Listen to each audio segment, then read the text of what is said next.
That's basically it, Mike. They were called search and destroy, and very interested in body count.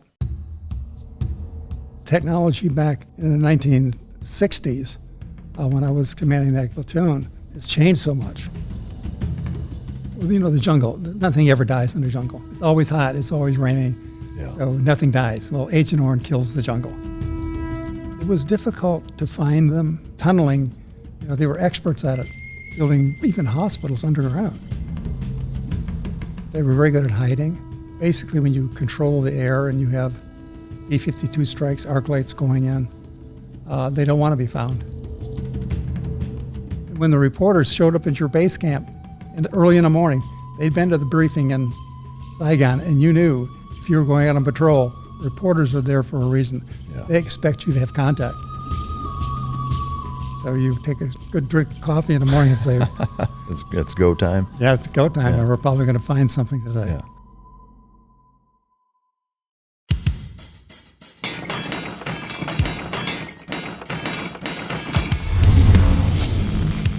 Welcome to Mic Drop, the podcast where relevancy is irrelevant and we don't give a shit about your feelings. Ladies and gentlemen, as always, it's both an honor and a pleasure to welcome my next guest to the podcast. He spent a total of 26 years as a Marine Army infantry officer and an aviator, multiple branches, serving multiple combat tours in Vietnam. He's been given the Silver Star, the Bronze Star with a V. He spent time at the Pentagon and the Navy Yard as an analyst working with the DIA and CIA.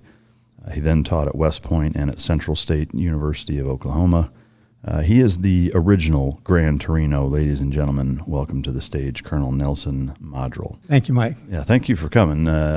I'm excited and have wanted to do this interview for a long time, and I know scheduling-wise it's been hard to make it happen, but you're the first Vietnam vet that I've had on, and I've wanted to have one on for a long time. I have such a high level of regard and respect for your entire generation, for everything that you guys did, and it's truly an honor to have you sitting here and given the opportunity to interview you. So thank you for making the time. Oh, thank you for having me. Yeah. From your experience, what's the most accurate Vietnam movie that you've seen? Wow. Platoon for the combat scenes. Yeah. I didn't really get into the politics of it. Sure. But the combat footage was real life. On the ambush, it puts you right there, the night ambush and the night attack. Was that hard to watch when it came out? No, not really. No, just kind of eye-opening as far as how they got it right. Yes, and my wife might disagree because some nights I wake up flinging my arms and legs across the bed. Yeah. But consciously, no. Yeah. Have you seen Forrest Gump? Yes. Is the kind of the vibe or the feeling that you get of what it was like coming home politically, is that part of that movie accurate? Yes. I didn't really, myself, fortunately, I didn't see a lot of that, but it was there. I talked to many of my friends who faced that. My family was very supportive of me, which was the most important thing. Yeah.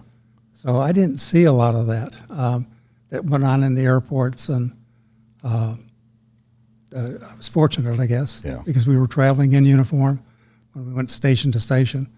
As a matter of fact, I can remember sitting in first class in the airplane because one of the attendants came back to me and said, "Captain, would you like to sit in first class? We've got an opening." Oh, wow. So I got this first class. First time I'd flown first class. Yeah, that's awesome.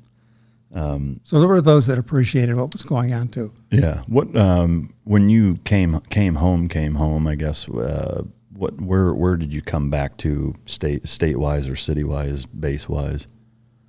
Well, the first time I came back, I was medevac to Great Lakes. Okay. But I guess from when you were walking in uniform, the airports, do you remember what airport you came into? San Francisco, but it was in the wee hours of the morning when I got in. Oh, okay. Very few people were there. And I didn't see anything unusual happening, but there weren't a lot of people. Yeah. It was too early in the morning for demonstrators to be up with that. Yeah, that's awesome. I'm going to take a quick break. I do want to let you guys know the way that you can support the show is to support our sponsors.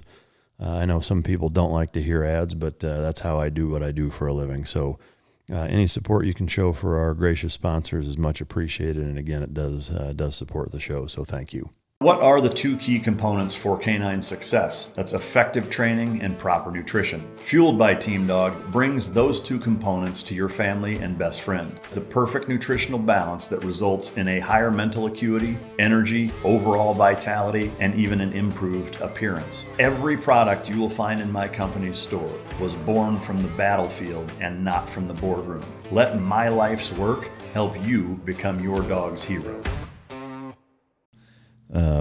Do you have a favorite childhood memory? I loved to hunt and fish. Yeah. When I was a kid, I used to count the days until pheasant season or deer season would open. Yeah. I wasn't much of a student. I was in my younger days, but I had a passion for hunting and fishing. Yeah. Did that seem to serve you well in the military, having that passion? I think it did in regards to marksmanship. Particularly in the Marine Corps. Yeah. Which I remember our drill instructors who didn't like us very much. Yeah. But one of the ways you could get into their soft spot was if you could fire expert on the rifle range. Yeah. And I recall going back to the it was a fixed yards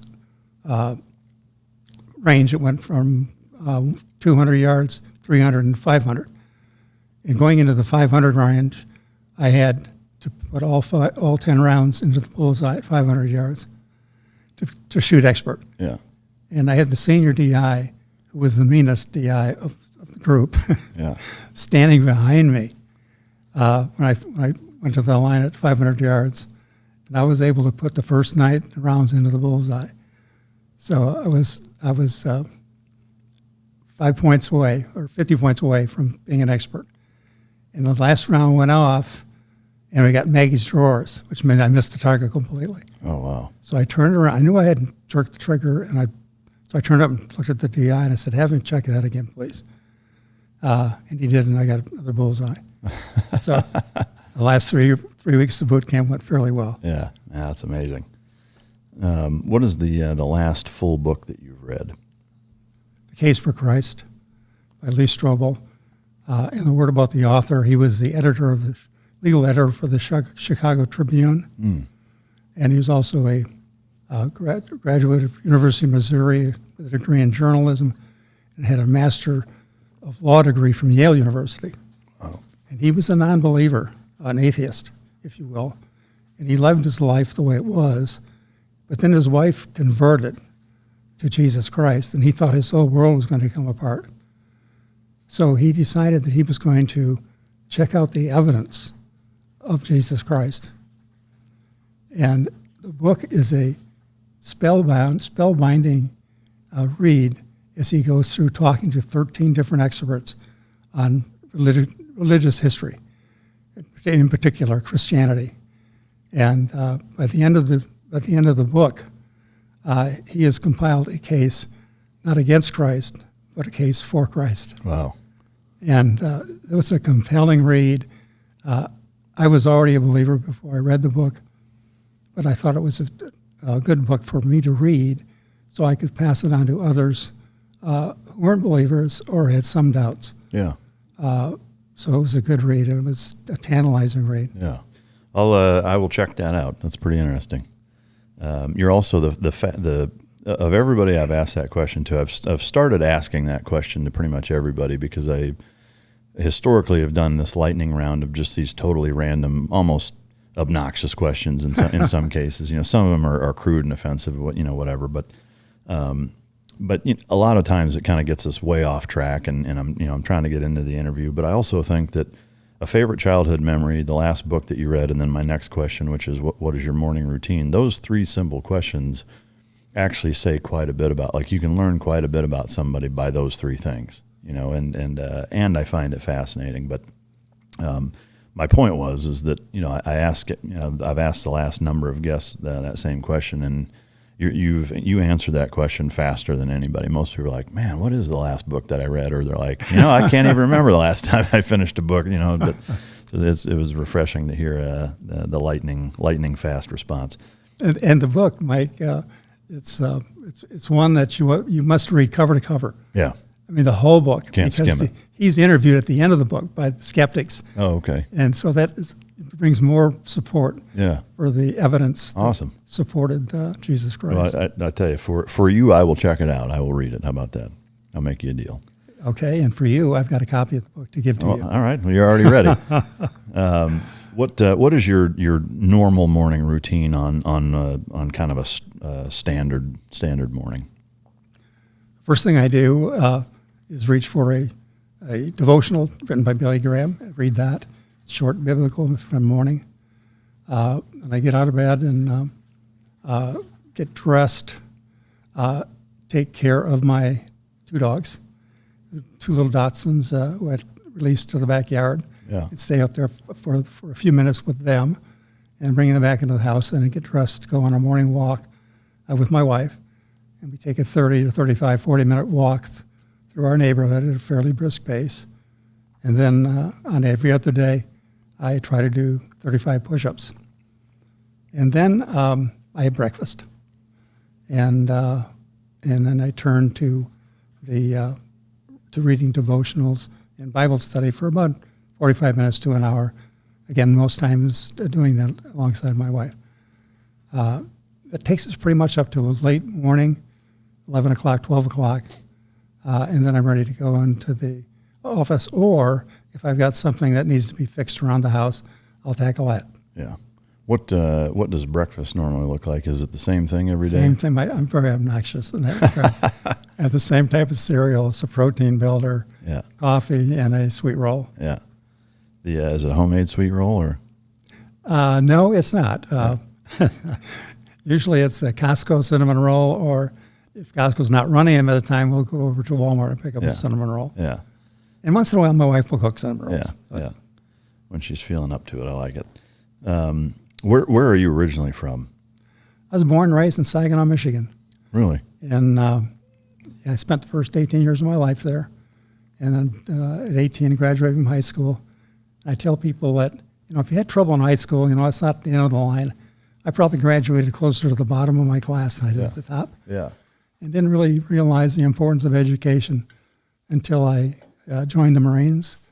And I learned so much in those 2 years as an active duty with the Marines about discipline and education. And I thought perhaps the military might be a career field for me to consider. Yeah.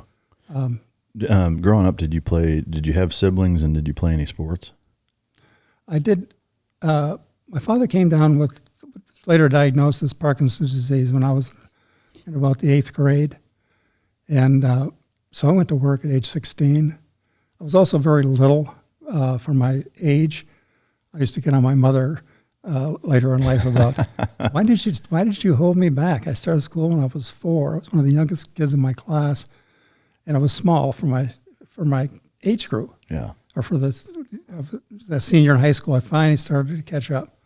But I loved to play football and baseball, sandlot, and basketball. I belonged to a team at the Y. We did very well. So I love sports, and again,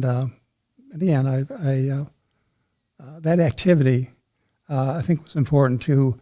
One of the decisions when I made which branch to choose when I graduated from college with a second lieutenant's commission, that I wanted to go infantry. Yeah.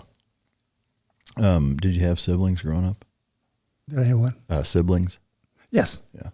2 older sisters. Yeah. I was the only boy for ever. I thought I was going to get a brother, but my mom and dad had another little girl. Yeah. So I ended up being the only son. Oh, wow. And we're very close today, my sisters and I. So yeah, that's awesome. What year did you graduate high school and enter the Marine Corps?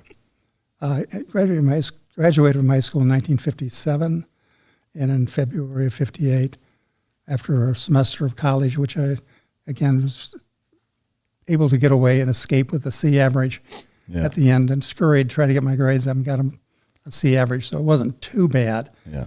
But I realized that college probably wasn't for me right now. Yeah. And so I joined the Marine Corps, and my buddy of mine went down at the same time and joined the Air Force for 4 years. Oh, wow. So, yeah, it was... So that 2 year period, 58, 59 is when you were in? Yes, in 60. In 60. So it was between Korea and Vietnam. Was there a heavy influence as far as training and like the drill instructor cadre and whatever from Korean War vets that kind of hounded you at that point, or was the notion of Vietnam spooling up towards the end of your career, was that even part of the culture there? Like, was that something that you guys understood? Because I know, like, for Iraq, I mean, it was kind of years leading up to it. We kind of anticipated it happening, so there was kind of an understanding that there was a good chance it would happen. Was that in your guys' mind at all on active duty? Well, there was, again, I'm dealing with an 18, 19-year-old mind. Yeah. We were trained, the Marines train. I look at reading another book that I'm reading now, On Desperate Ground, which is the Marines at the Chosin Reservoir, and the discipline that they showed, and how they survived that, fighting off 2 Chinese armies. So that was embedded in me early on in boot camp. The Berlin crisis came on. Communism was very real, and that we might have to fight the communists at some time again. And later, in 1958 or 59, during the Berlin crisis, and I wasn't aware there was a big crisis going on in Berlin at that time, but there was. And we were ended up in San Diego, sitting on the dot for, it seemed like a whole day before we loaded up on ship.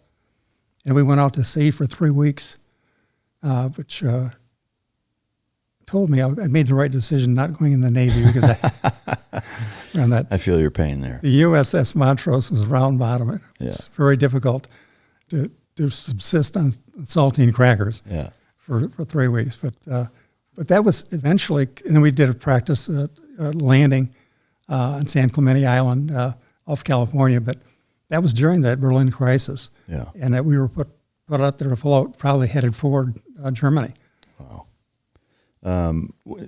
I guess from a cultural standpoint here in the United States, I know you were young at the time, but did you get a sense that that most people kind of feared that element of communism, kind of the same way that most people have a pretty healthy understanding and perspective on terrorism stemming from regions in the Middle East, are kind of at the forefront of everybody's thought process of kind of what we're battling right now. Was that the same back then? I'm not sure. The press is so important in terms of what people hear, and so you have to take everything with a grain of salt. I don't know really how to answer that question very well. Americans believe in the armed forces, and the armed forces have a high degree of, they hold the armed forces in a very high degree. And they realize that, I don't think enough Americans realize that freedom is not free. Yeah. And what happens in the world does affect us. And we, since World War II, have been the leader of the free world. And it troubles me sometimes when people are criticizing our involvement or trying to get involved by supporting the rebellion or the war, actually, that's going on in Ukraine. And this is a bad moment for Russia. I mean, they've invaded a sovereign country, and people don't realize these people are fighting. We're providing them support. We don't have any boots on the ground. All the blood that's being spilled is Ukrainian blood. And they're fighting off a mutual enemy. Mm-hmm. I don't think people really understand how important that is. Yeah. That we can't afford to let the Russians get away with this. Did you get that sense, I know, again, as a 18, 19-year-old on active duty, and especially there wasn't social media, there wasn't a 24-hour news cycle, things were just very different back then, but Did you get a sense that it was similar that way as far as your average everyday American in their thought process? Is that they were kind of oblivious to that or didn't really understand how the world worked that way? Yes, I think that's correct. I don't think that people really dwell on that until it hits them in the face, like Pearl Harbor. Yeah. It just doesn't. They just want to live their life, and they don't want to be bothered with it. Yes, they salute the people who are serving. And by the way, if you take a poll today, less than 1% of the population is serving in the armed forces. Yeah. So very few people actually are out there on the front line. Yeah. Yeah, I agree. I mean, I wish people paid more attention. It's one of those double-edged swords where, we live in a society that has the luxury of being sheltered to the degree with which people can be that naive to how things work, and there's an element of nicety to that means that we've done a good job at isolating ourselves in terms of protecting ourselves as a nation and what have you. But the downside of that is that so few people really understand how most of the rest of the world is. Even though with social media and the internet making it a much smaller world, it still I don't think does an adequate job of conveying how the world really works to most people in this country, and most people have no real idea. But so the 2 years that you spent, as a Marine, how would you kind of encapsulate that as you wrapped that time up? My tour on the active duty with the Marines. Yeah. One of the most important things I did in my life was to join the Marine Corps. Yeah.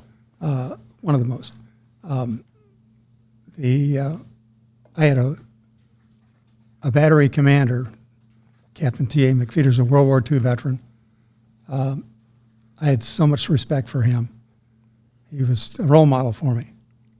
And even though I didn't, it's a private for a class, I was not on speaking terms with him. Yeah. But he just his presence, and when he spoke to us, how sincere he was and how smart he was and how dedicated he was to his missions commanding that battery. And again, it was one of those moments where I'm thinking, perhaps I could become an officer. And I looked at the Marine Corps at one time. It's going into the Marines instead of the Army, and it was because of the overall size of the Army versus the Marine Corps, I felt there was more opportunity in the Army, so I went Army, ROTC. Did what was that guy's name? McFeeters. Did he? I know in that role there's not a lot of interaction, but did he share any experiences from World War II with you guys going through? I can remember him gathering us together out in front of the World War II barracks where we lived, getting on the porch when he took command and giving a speech. But I can't recall that he really. He was a Sergeant E8 during World War II, and I got his commission afterwards. But it was just his presence and the way that he talked, and I didn't really see that too much in the World War II veterans when in the Marine Corps. It was just, the Marines and who they were and the military lifestyle. I tell people too, when I got out of I got my commission in the Army, I made a 2-year tour as a reservist in the Army and got out again. So I'd served 2 tours in the armed forces, and I was back in the civilian world, and I wanted to teach and also work for General Motors. Were 2 other things that I said, that was where my dad worked. And I tried General Motors, and I didn't like the fact that I was told that you don't want to upset the workers because they may file a grievance saying that you'll take the day off. Well, I'd been used to, as a second lieutenant, as first lieutenant, of telling people to do something, and they did it. Yeah. I didn't want to go through the unionization process of fighting a union in GM. And then I left them and went to teach high school. And I got a letter from it's not a matter of fact, it was a back of a U.S. Army Reserve magazine. It was an application for active duty, along with a little account of how short the Army was of combat arms officers in Vietnam. And here I am, second lieutenant, first lieutenant reserve, who'd been a platoon leader, rifle platoon leader, weapons platoon leader, and a platoon leader of a Davy Crockett platoon, which was the nuclear weapon platoon. And here I'm sitting as a civilian, and I talked with my wife, and she agreed. You want to go back in, go back in. So I did. Wow. From the time you left the Marine Corps, you went back to college. Yes. Where did you go? Central Michigan. I went to Bay City Junior College to finish first 2 years because I could live at home. Mom and Dad were glad to have me back, and they gave me free room and board. Yeah. And helped me a little bit with my tuition. So that was cheap first 2 years, and I transferred to Central Michigan University. And that's when I decided that I talked to the ROTC department to go Army ROTC rather than the platoon leaders course offered by the Marine Corps. Yeah. So when you graduated college and you went into the Army, did you have to go through any type of OCS boot camp kind of environment? At summer camp. Yeah. You had to do that. Your first 2 years are basic. So I went in as a contract cadet in the junior year. I didn't have to do the first 2 years because of my active duty experience. But then I went through the summer camp, which is the field experience for the cadets on their way to getting a commission. Yeah. Was there any element of, kind of having a chip on your shoulder from having been an active duty Marine to now going through summer camp where, did the guys kind of look up to you? Did you feel a little bit like, why am I here? I've already done all this stuff, or how was that? Oh, that didn't appear at all. As a matter of fact, I always felt it was an advantage to all my peers because I'd served in the ranks. I knew how the troops talk. I knew where they lived. I could go into a barracks and be very comfortable at home to say, I've been there. I've done that. And the troops knew that. Yeah. So it was just so much they couldn't get by me because I'd been there, done that. Yeah. So I always viewed my time as an enlisted man. Very, very important. Yeah. So after summer camp, what was that first couple of years like in the Army? Oh, it was very, very fruitful. I mean, I couldn't, as a second lieutenant infantry, I couldn't have had a better 2 years because I didn't end up in a staff job somewhere. I ended up in a rifle platoon leader, and then a weapons platoon leader, and then platoon leader of the Davy Crockett platoon, and also it's an S2. Those two jobs went together. And that job was extremely important because we were dealing with nuclear weapons, tactical nuclear weapons. And if I failed an inspection, tactical proficiency inspection, not only would I be fired, but the battalion commander would be fired. So the battalion commander showed that he had a lot of respect for what I was doing by putting me in command of that company. Yeah. And I think that even played down when I went to Vietnam the first time as an infantry officer, when I was asked, when I went to the 1st Division's headquarters to get my assignment, and they asked me what I wanted to do, I said, I want to command a rifle company. And the G1 said, well, now we've got a headquarters company needs a commander. And we don't think the headquarters company is going to get their commander back. You went home on emergency leave.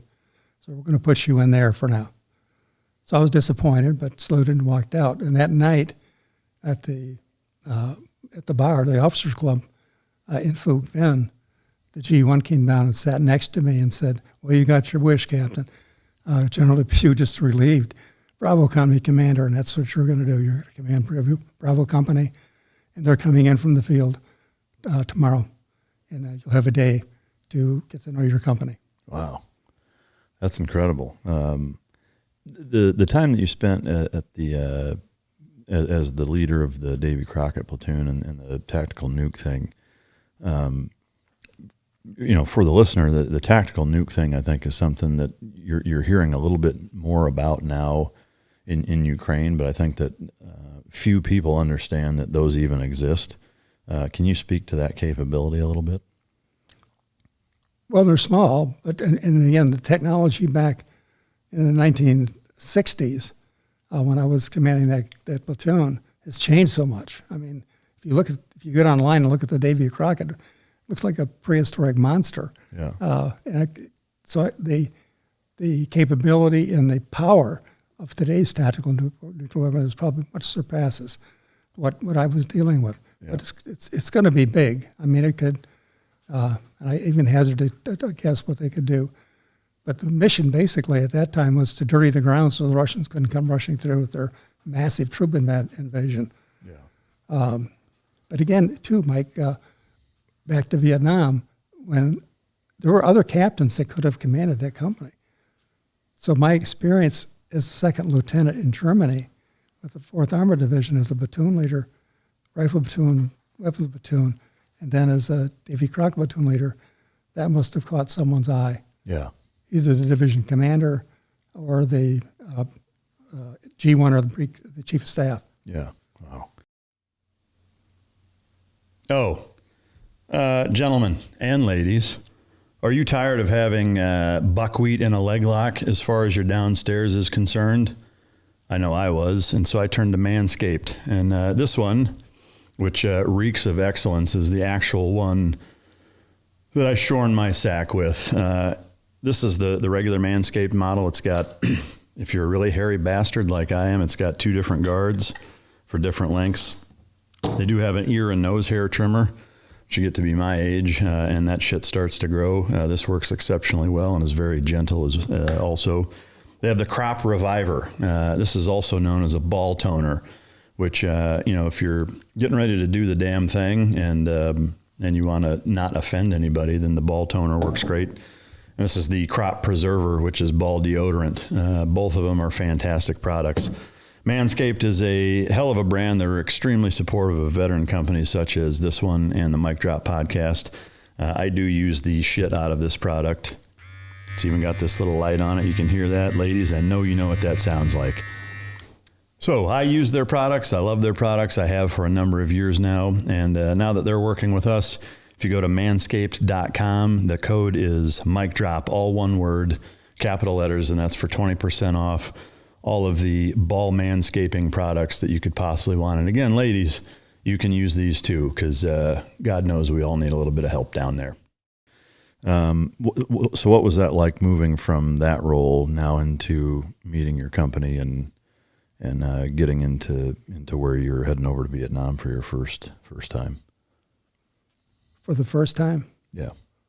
I'm not following where... So I guess if I'm understanding correct, you went from the Davy Crockett platoon, then you got out. Then I got out. For a couple of years and then decided to come back in, right? It wasn't even a year. It was... I got out in around Christmas of 65, and then I was back in by November of 66. Okay. So it was 11 months. Yeah. And I did 2 things. I worked for General Motors for a short period, and I decided that was not for me. And then I got an opportunity to teach high school, and I jumped at that opportunity and was enjoying it. But then I got that magazine, and I've always been a flag waver, and I saw that I just, I said, I have to do this. Yeah. Well, I mean, it sounds like the wife was supportive. Was there any part of her that was hesitant to have you do that, or was she all in? She's all in. Yeah, that's amazing. So you go back in. What was that like going back in? I mean, I know you weren't out that long, but you go back in, and did you just get kind of catapulted into getting ready to go to Vietnam, or what was that process like? I went to Fort Benning, the first assignment, and signed to a training company. And within a month, I was commanding that training company because that captain was on his way to Vietnam when I got there, became his exec. And I was promoted to captain very shortly thereafter. And I assumed command of a rifle company, a training company at Fort Benning. And that was in November of 66. And then in August of 67, I was at Jungle Operations Course in Panama en route to Vietnam. 2 things I'm curious of. The second one I'll get into in a minute, I guess. The first one was that at that time, I mean, that was kind of, you'd say kind of the height of Vietnam, right? From like 65 to 69, right? Is that a fair? Yes, it is. Yeah. And so the draft was implemented and was pretty heavy. The troops that you were in charge of, was it a mixture of volunteers and draft? Did they do that, or was it all drafts, all volunteers? Did they separate troops that way at all? No, it was a mixture. It was a mixture. Did you notice a difference in terms of caliber of guy or motivation or whatever was it easy to pick out like, oh, there's a draft guy, there's a volunteer, or was everybody pretty, all on the same team that way? They were pretty much all on the same team. I really didn't. I know I had some Category 4s in my company. And what does that mean? They had reduced the test scores Okay. down. We were accepting people who wouldn't have passed the ASVAB. Okay, so we would call those ASVAB waivers. Right, exactly. So you call them Category 4s. But I didn't see any difference. The troops in the field were gung-ho. They were good troops to command. I mean, no prouder moment of my life when I was taking my company out on a mission to search for an enemy regiment. I'm a company. I'm 150 people. I'm looking for a regiment that's 3,000 troops. Yeah. And the battalion commander had argued against sending a company. He wanted to use the whole battalion, and it was refused. So I'm figuring I'm expendable. The company's expendable. He wants to know that, but it's a legal order. Yeah. And when I was called into the CP and looked at that racetrack that I was going to, I immediately looked at the map and saw that I was about 3,000 kilometers away from my mortars, which put them in range of the racetrack that I'd be following, which is important to me because that's my artillery. Yeah. I command that. I can call them direct. So that was important. But it was, I don't know, those troops, when I gave them the order and they knew what they were doing, that we were going out looking for a regiment, and I told the platoon leaders, double basic load, and that was an order I really didn't need to give because they always went out with a double load of ammunition. The 150 troops picked up their rifles and followed me into the jungle. Wow. And one thing that he did give me that I would have asked for had he not assigned, that was the scout dog. Oh, wow. Yeah, he assigned the handler and the scout dog with us. I've been so impressed on previous battalion searches on that scout dog and his master. Yeah. Man, that's awesome. I can't wait to get into that. Between the jungle training in Panama versus going out and looking for that entire regiment, what took place between those two time periods? Like, did you go from the jungle warfare training in Panama straight to Vietnam? Yes. And where did you land first in Vietnam? Benoit, which is right there in Saigon. Okay. And that was quite an experience because you get into the bus and there's a wire over the windows and keep the bad guys from throwing grenades into the bus. Wow. It kind of struck me. You're in a war zone now. Yeah. So it was a wake-up call. Not in Kansas anymore, right? Yeah. How long were you, from the time you touched ground in Benoit until you actually went out on your first real-world operation, how much time transpired? Not more than 2 or 3 days. Wow. And so you hit the ground running, you go right into, where was the first area of operations? Was it in Benoit or did you push further? No, we went, I got into a Caribou and flew up to a village, Phuc Vinh, which was in 3 Corps area of operations, probably somewhere around 80 or 90 miles north of Saigon. And got off that plane and went into the division headquarters to ask for my assignment. In the division headquarters, about how many U.S. troops were in that area at that time? In Vietnam itself? Well, both in Vietnam itself, but then also the area where you were at. I don't know. I really don't know. The battalions, the division headquarters company would have been probably 200 or 300 troops. And the line companies were out on operations. One was probably back. As we went back to stand down for a day to basically clean our weapons and rest for a day, and then the next day you were back out on maneuver. Yeah. But the overall strength was something like, I'd say 550,000 troops were in Vietnam at the time. We were closing in on the peak. Wow. That's hard to comprehend, really, when you think about the numbers that we've put in Iraq and Afghanistan. They pale in comparison. It's nowhere near that many. Man, it's a lot of people. And given that number of people, when I when I talked with the first sergeant of the company, big company that I was going to command, I told him I wanted to talk to the company while they were standing down for a day, and found a Sergeant John Linehan was in that company. He was my field first sergeant. He was my platoon sergeant as a second lieutenant in Germany. Oh, wow. There's 550,000 troops in Vietnam. He's in the company I'm going to command. What are the odds, huh? What are the odds, exactly? Buying some lottery ticket odds. Yeah.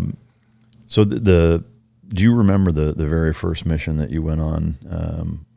Couple days in country, that first real world op that you went on? The first mission we went on was a sweep and destroy mission, and we got a contact and lost. My company wasn't leading that first battalion sweep, but there was a Viet Cong was in a spider hole, and they were something you look for as a point, but they were very hard to see, and they could jump up and spray AK-47 and burst. And we lost a point man on that first sweep, and one wounded, one KI, one wounded. That was the first encounter that I had. And I can remember when the gunshots were fired, and you could hear the bullets flying over your head. Marine Corps, Army, both. We crawled under the machine gun fire to get the feel for that. But you hear that crack, and that gets your attention. Yeah. And I remember I had a Catholic priest that was with my company headquarters. I turned around and to look for my radio operator, and I saw the priest, and his eyes were as big as saucers. But he was a good person, and a good chaplain. Yeah. But it got his attention too. Yeah. How? I mean, I know it's sobering, but I mean, can you describe what that's like? The very first real world mission where you lost a guy, one was wounded, and you're actually getting shot at, and kind of what was going through your mind as a young officer at that point. You always think of your troops as a good leader, and you don't want to have casualties, obviously. But, Mike, I don't mind telling you that being a Christian really helped me, because I didn't think about dying, because I knew there was a better place. And it really helped me. And if I might, on a book that I read that you may have read, Fearless, Yeah. about Adam Brown. Yeah. And one of the SEAL Team 6, he was in his hooch. I don't know what you call where you lived in Vietnam was the hooch. Yeah, same thing. Okay. Yeah, or platoon hut, but people call them hooches still. He was reading his Bible, Adam Brown, and one of his teammates said, "How can you read that Bible and do what you do?" And Adam said, "I couldn't do what I do without reading the Bible." Yeah, that's such a great comeback. Yeah, and I thought, wow, Yeah. I felt the same way, in Vietnam. Yeah, I've interviewed a number of war fighters over the last several years of doing this show, and there's an enormous parallel between most of them that is heavily rooted in deep faith. I would say most of them are that way, are very, very spiritual, faithful, and very rooted in Christianity that way. Which tells you a lot. I have my feelings and beliefs, which it's not for me to share them at least right now. I mean, at some point I'm happy to, but to me this is about you and your story. But I do find it not just interesting, but worth noting, I guess, that there's such a correlation between a lot of really, really dedicated and proficient professional war fighters that are all pretty similarly really, really faithful that way, which is pretty neat. So you come back from that. You had your point man was killed in that mission. He wasn't mine. He was in a battalion, a company. So you come back from that. What was the op tempo like, and how long were you there for that first Vietnam deployment?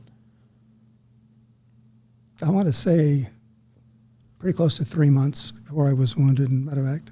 And so in that 3-month period, operational tempo wise, were you guys going out every day, multiple times a day?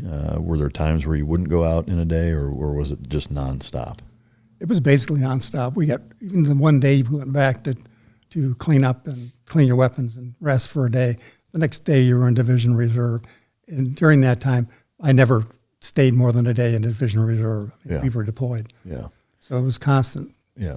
When you first got there, and the entire time while you were there, was there a period where any of your leadership kind of sat you down, or you sat your guys down? Did you have a healthy understanding of what you were doing there? I mean, I know the 30,000 foot view, everybody knows why we were there, but one of the things that I find fascinating, not in a good way, but striking and surprising, even today in both Iraq and Afghanistan war vets that I've interviewed, is that in most cases they didn't really know what the objective was. It's like, now we're here and we're trying to root out a financial a financial network that's in this area, and that's really all we know. Did you find yourself in that same position of just saying, okay, we're out just kind of day by day being told this is what you're going and doing today, or did you have a good understanding of kind of the big picture of what you were trying to accomplish? I did. Did I pass that on to my troops? I may have, Mike, and I can't answer that really definitively. I think I did. On the day that I took command, I gathered the troops and talked to them basically about me and my background. Because here I am, a new guy coming into the company, haven't been in combat before, and here's these veterans sitting there with their CIBs on. I've got an EIB, an expert infantry badge. Yeah. I don't have the combat infantry badge. And how do I talk to them and gain their respect so that they will accept me as a leader? They don't have to like me, but I want them to know who I am and where I come from. Yeah. And I think, but I can't say for certain, that I did mention why we were there and how evil communism is. Yeah. What was your understanding from what you were told as to the area that you were in, and what the general gist of what you guys were there for? Well, we were all there to kill the enemy, capture the enemy. The enemy, that is the mission of the infantryman. Yeah. To kill or capture the enemy. That's pure and simple. That's what we're there to do, and that's what these search and destroy missions were, to find either the VCA, and now the NVA were coming down, the North Vietnamese Army. Yeah. That's where we were getting our heaviest contact, were the uniformed troops.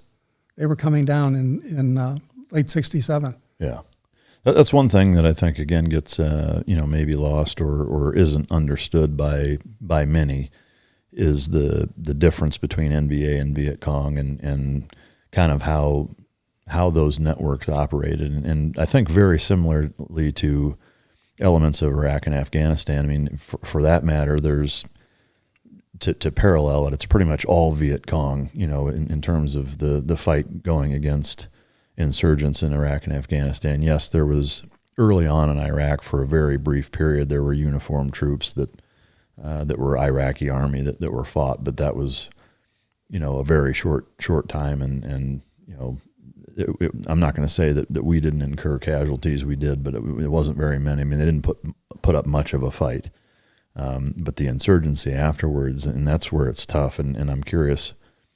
I mean, it sounds like the NVA was more of who you were dealing with, but that Viet Cong element is tricky, because I mean, it's people that you may be interacting with during the day, buying food from, or getting your hair cut from, or people that are supplying food to the village, and then you're fighting them at night. And, they're running around in pajamas, ambushing you, and like that's a very, very difficult, both tactically difficult to deal with, but also I think even more so psychologically difficult to deal with. Is that it kind of puts you on edge and makes you so anxious and reactive to where you almost lose your mind. Did you guys find that was the case? In late '67, most of the contact we had were with NVA. That's not the spider hole incident. That was a VC. Yeah, they were there, and we had to be. We understood the threat that they were there.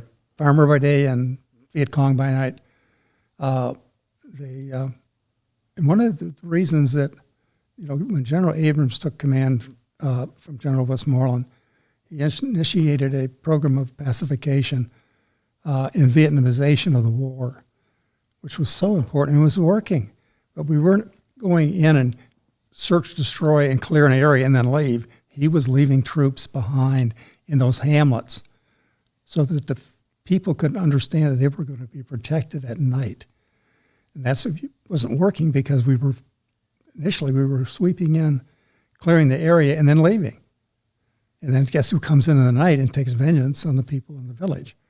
It's hard to gain their confidence when that happens. Yeah. And that was happening late in the war when we bugged out on them. Yeah. And it's a shame. Yeah. So the overall gist of kind of why you were there, I know it's to kill and capture, but I guess was that kind of the main understanding was just, hey, we're going to go out looking for NVA most days, and it's just kind of patrol and contact by fire kind of missions, or? Yeah, that's basically it, Mike. They were called search and destroy, and very interested in body count. And how did you guys do? As far as your track record with as you were going out, how would you characterize your success? It was difficult to find them. They were very good at hiding. Basically, when you control the air and you have B-52 strikes, arc lights going in, they don't want to be found. And but they fought the French for years too. Remember, yeah. So they had given tunneling. They were experts at it. Yeah, building even hospitals underground. So they were hard to find unless they wanted to be found and fight. That was our whole purpose. And I mentioned briefly going out on that search and destroy with my company was to find that regiment. Yeah. So that they could not bring more infantry troops against that regiment, but to bring air power in against the regiment to kill the enemy and to really attempt to quell his ability to resist. Yeah. What was your method in terms of finding them? Was there a tactic that you guys found to be most successful, or did you try all different types of tactics? Well, we basically did search and destroy missions, and they were given to us, the battalion, by division. Division would, when the reporters showed up at your base camp early in the morning, they'd been to the briefing in Saigon, and you knew if you were going out on patrol, the reporters are there for a reason. Yeah. They expect you to have contact. Yeah. So you take a good drink of coffee in the morning and say, it's go time. Yeah, it's go time, and we're probably going to find something today. Yeah. I mean, but I guess just for both me and the listener, I mean, is it as simple as, okay, here's a map, here's a grid, here's your square, whether it's a few miles, just go walk into that and see what you find? That's right. It's that simple. Yes, unless you had an informant. For example, we had Chuhoy that led us to a base camp for the VC. And it took a CH-47 to come in and get all the rice, the big bag of rice, how many thousands of pounds of rice we uncovered, and weapons. Wow. 122 rockets, 120 millimeter mortars, RPGs that we found. Not a single bullet was fired, but that was a hugely successful mission. Yeah. Can you imagine how those weapons and all that rice got down to that point? How many people had to carry that in? Yeah, yeah. It's remarkable some of the things years later of having uncovered of some of the networks that you're talking about and that you guys were fighting against. You think about the logistics, resources, and manpower that it takes to make those tunnels and underground hospitals and all of that. And to me, it almost rivals the bewilderment that you get in seeing pyramids being built almost. It's that level of how are you guys able to accomplish this? It's fascinating. It's also scary, I think, in that their ability to do all of that the way that they did is pretty significant. But so in the cases where you would just walk and try to pick fights and look for trouble, were you getting contacted most times that you went out? No, we weren't. Matter of fact, most times we were kind of a dry hole. Yeah. And it was because they didn't want to be found. They were gone. Yeah. They have intelligence networks too that are working. Yeah. That was when we went into the boot up Special Forces camp the night before. We'd seen and heard explosions and fire in the distance, and something was going on north of us. And the next morning we went in, moved the battalion in next to the Special Forces camp that had been under siege that night. It was still standing, and we put a battalion in there with a section of 105 howitzers, 3 howitzers, were put in the center of our battalion. And that night, the NVA hit the Special Forces camp like we weren't even there. Wow. They missed it. They missed the CH-47s flying in the battalion, the artillery. They came right across our front. And, I mean, completely undetected. With scaling ladders going to the compound. Wow. So they didn't, and they were usually very good about yeah. knowing where we are, particularly with, the signature of the CH-47s flying in artillery pieces. Man. So they missed that whole thing. So, I mean, did you guys hand them their lunch at that point? We certainly did. Yeah. Can you tell me how that went down? Yeah, we were, we had the mortars. Each company had its 81 millimeter mortars, who during the nightfall would fire flares so that we could see out in front of us. And we had gone in that night before nightfall and set out ambush patrols in front of the position, out a few hundred meters from their position, so that we could, if the bad guys were coming, we would get an advance alert. Their claymore mines pointed out to the direction of entry into our position. And just about, that wasn't 15 or 20 minutes after nightfall, and those claymores went off. And then our troops came rushing back into the perimeter, and we got them safely in. And then with the flares going off, we could see the line of the NVA troops with their scaling ladders coming across our front. So I ran back to the CP of the battery commander and ran into the artillery battalion commander, who was standing in the doorway of the command post. And I said, I'm going to fire I've got NVA troops to my front in the tree line. And I'm going to fire some tracer rounds into that tree line, and then put HE rounds from your 105s into that tree line. So I ran back to my position again, and my platoon knew not to fire. So I fired my Car 15 into the tree line at those troops with the tracer ammunition. And then that whole tree line just exploded from the 105s. Wow. Those 3 105s firing and hitting the trees. And then the NVA realized their peril and directed their attack on us. But they were facing 2 platoons of well-armed infantry 4 machine guns, and then the air power was coming in. We had F-100s come in with their they didn't use napalm, but they had cluster bombs. And we had a runway that ran right in front of us on our front, and that meant a very good bomb line. So they were staying east of the runway, and they came right in with their cluster bombs, and then Puff the Magic Dragon and Spooky. Spooky was flares, and Puff was the machine guns, the firing 6,000 rounds per minute, came in and hosed that whole area down as well. Wow. So they never got across the runway. They got to where you could actually see their faces. They were that close. Wow. You guys were engaging them too, I assume? Yes. My position was down north of where my 3rd platoon was on the left extremity of my portion of the battalion line. So I left my position in the middle of the company and ran over to where the contact was and jumped into foxhole with my platoon leader. And so I had a front row seat to what was going on. And Lynn Smith, who was later killed in action, said to me, I've never been so happy to see anybody in my life.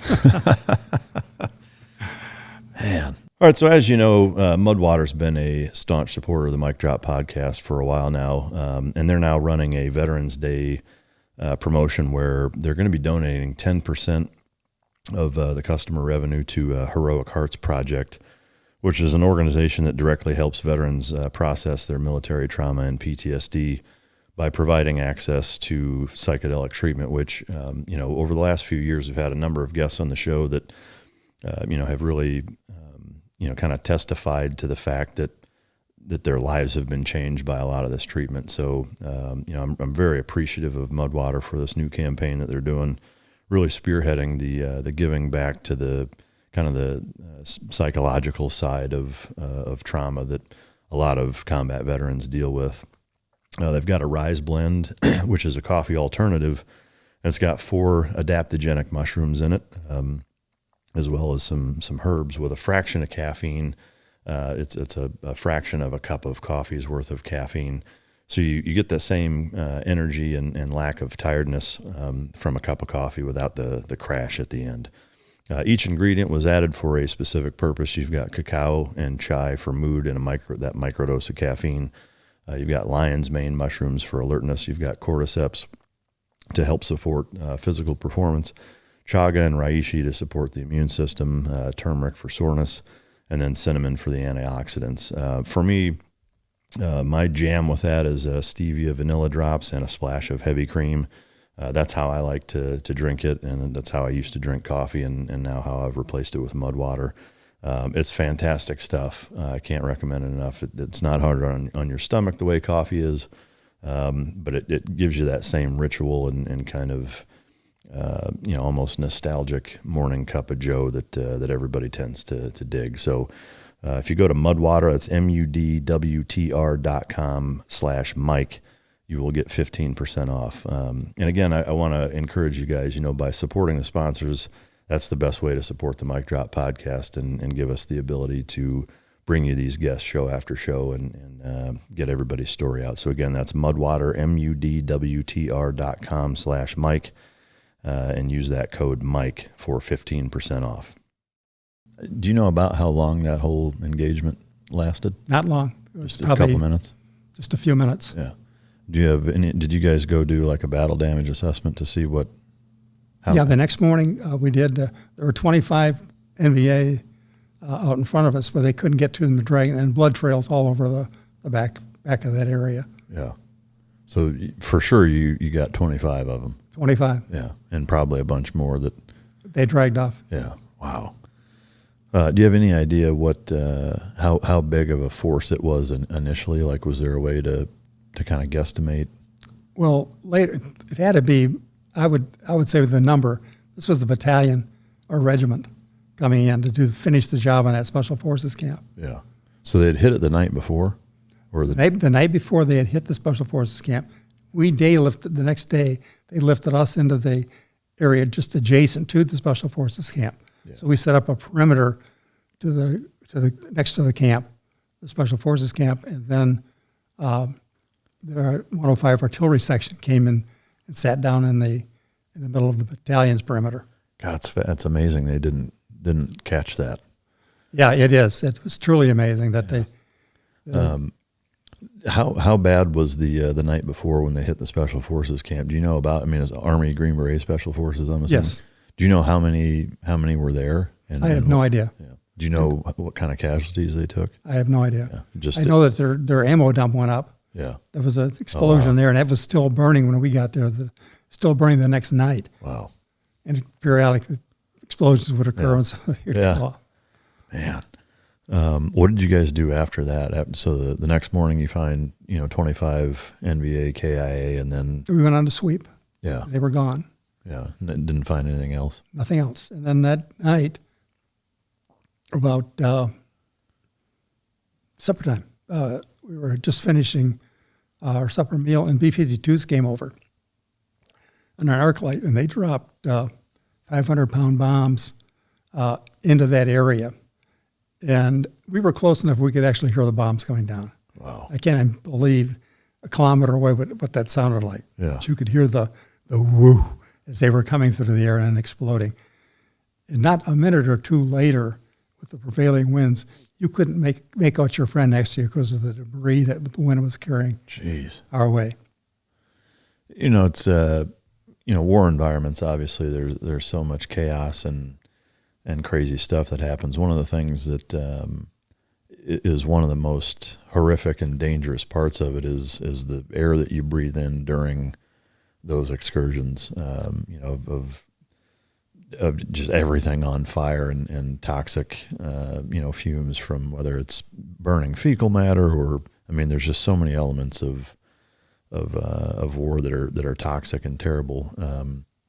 That makes me think of that, of sitting there and, being bombarded by these, air drifts of God knows what's in there, it's just, was that something that bothered you guys? Oh, Agent Orange. Yeah.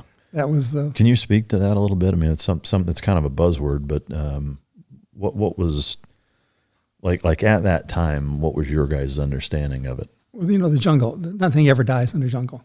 It's always hot, it's always raining, Yeah. so nothing dies. Well, Agent Orange kills the jungle. Yeah. So take away the hiding places. We spoke to that earlier, but you couldn't find the bad guys. Yeah. Well, Agent Orange was going to defoliate the jungle in certain areas, and we weren't aware of the toxicity of the Agent Orange at that time.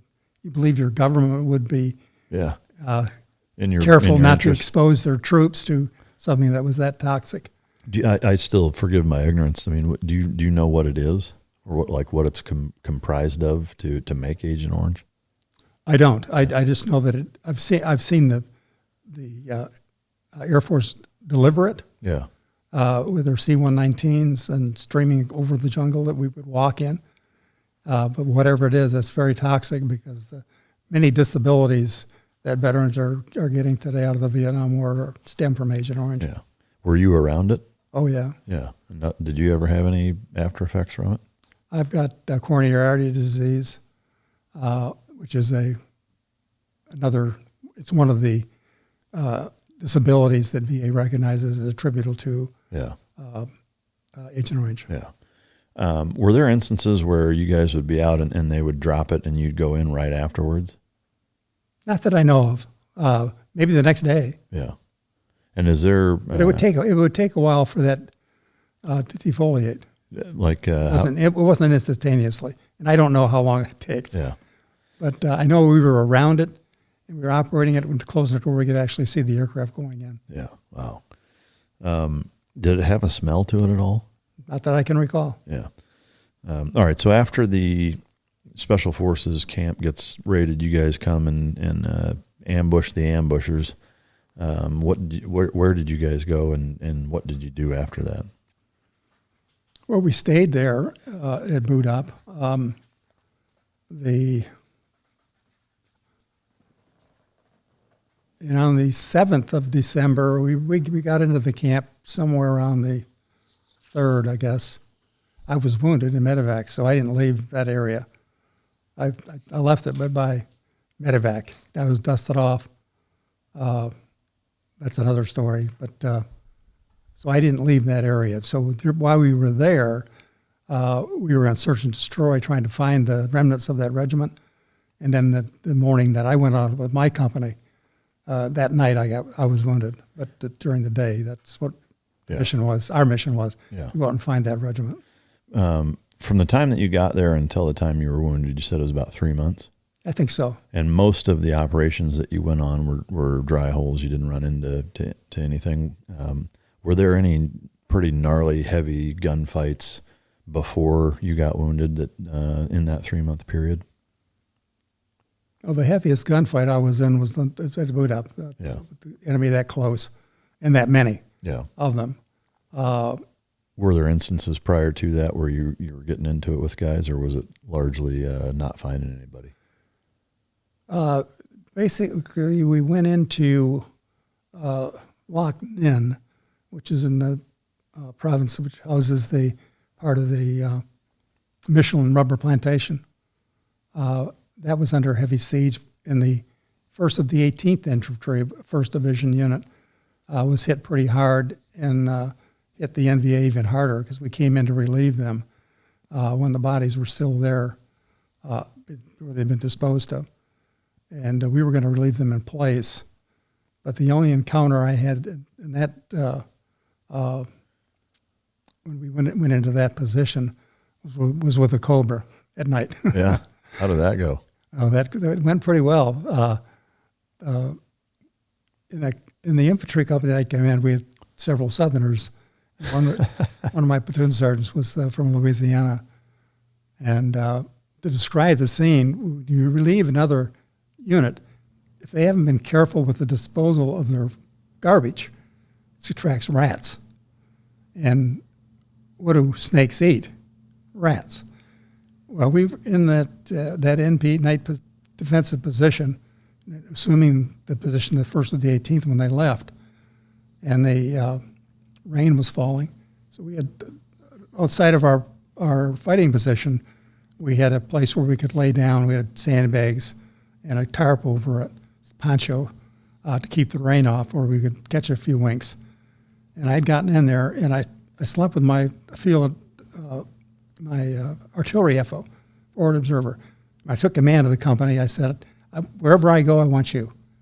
No matter what I'm doing, I want my FO there because I want to be able to get artillery in quickly. Yeah. So he and I shared that hooch, make-believe hooch in the jungle. Yeah. And I just dozed off, and I heard someone say, there's a snake in there. Well, Lieutenant Herod, my FO, he took out the back of the hooch getting out that way. And I almost was a little asleep and said, what did you say? And he said, there's a snake in there. So I crawled out the front. And then the sergeant from Louisiana came in with his knife, took the rest of the tarp away, and there was that Cobra curled up where my head had been. Oh, wow. And with a few whacks with his machete, the snake was gone. But jeez. That's wild. Yeah, that was...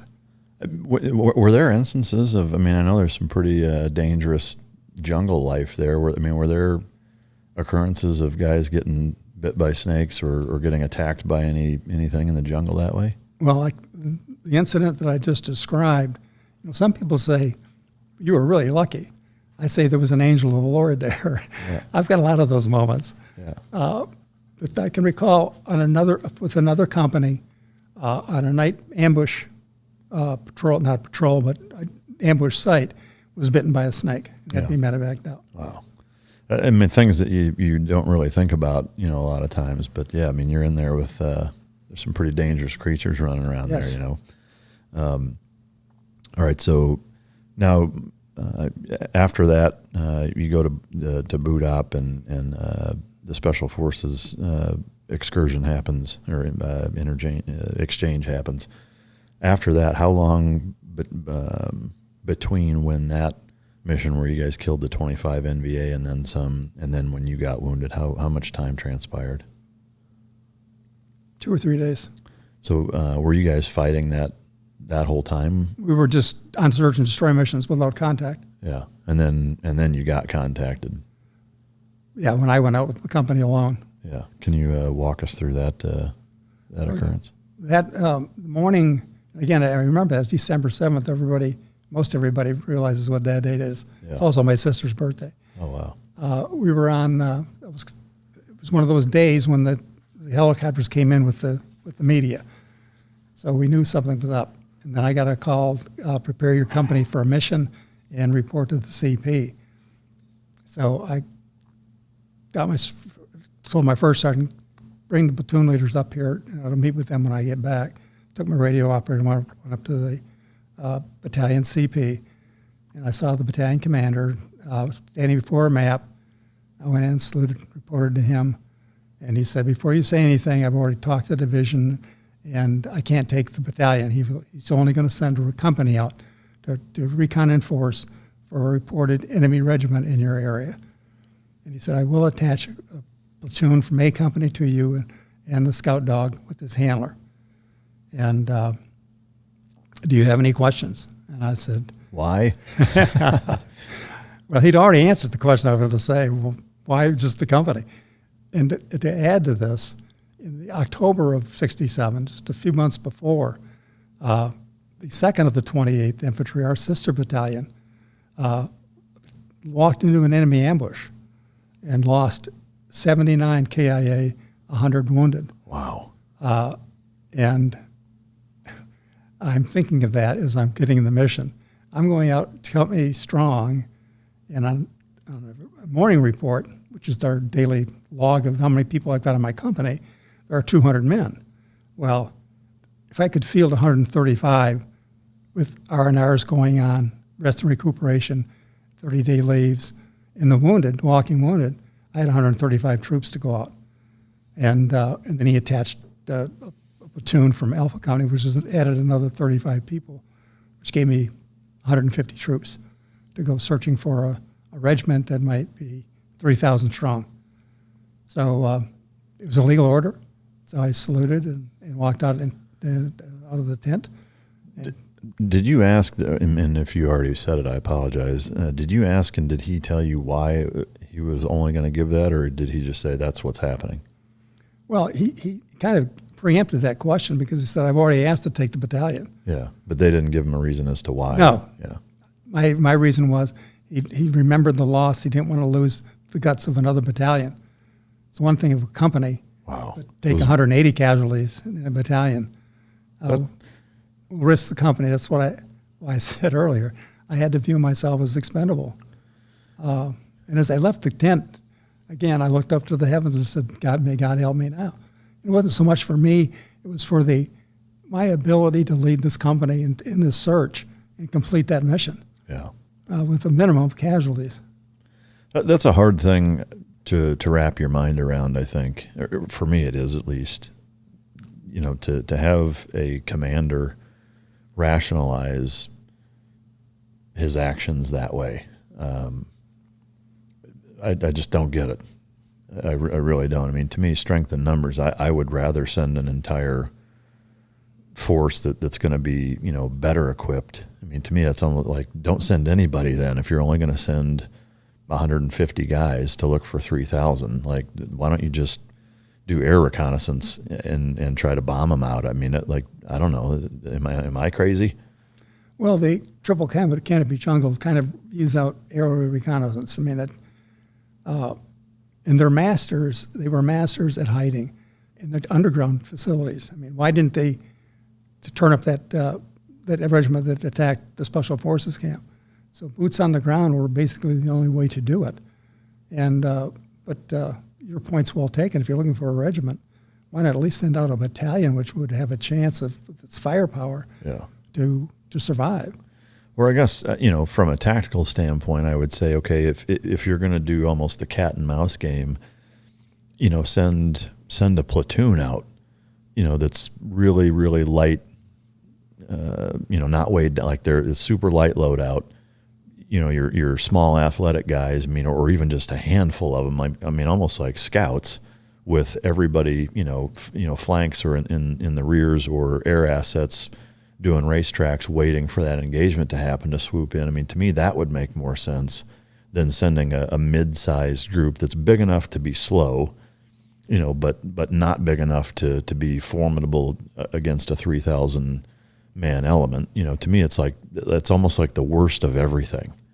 Well, I have to give, and Colonel Cochran, admitted, he said, if you get hit on the backside of that racetrack, I can't help you. Yeah. You're on your own.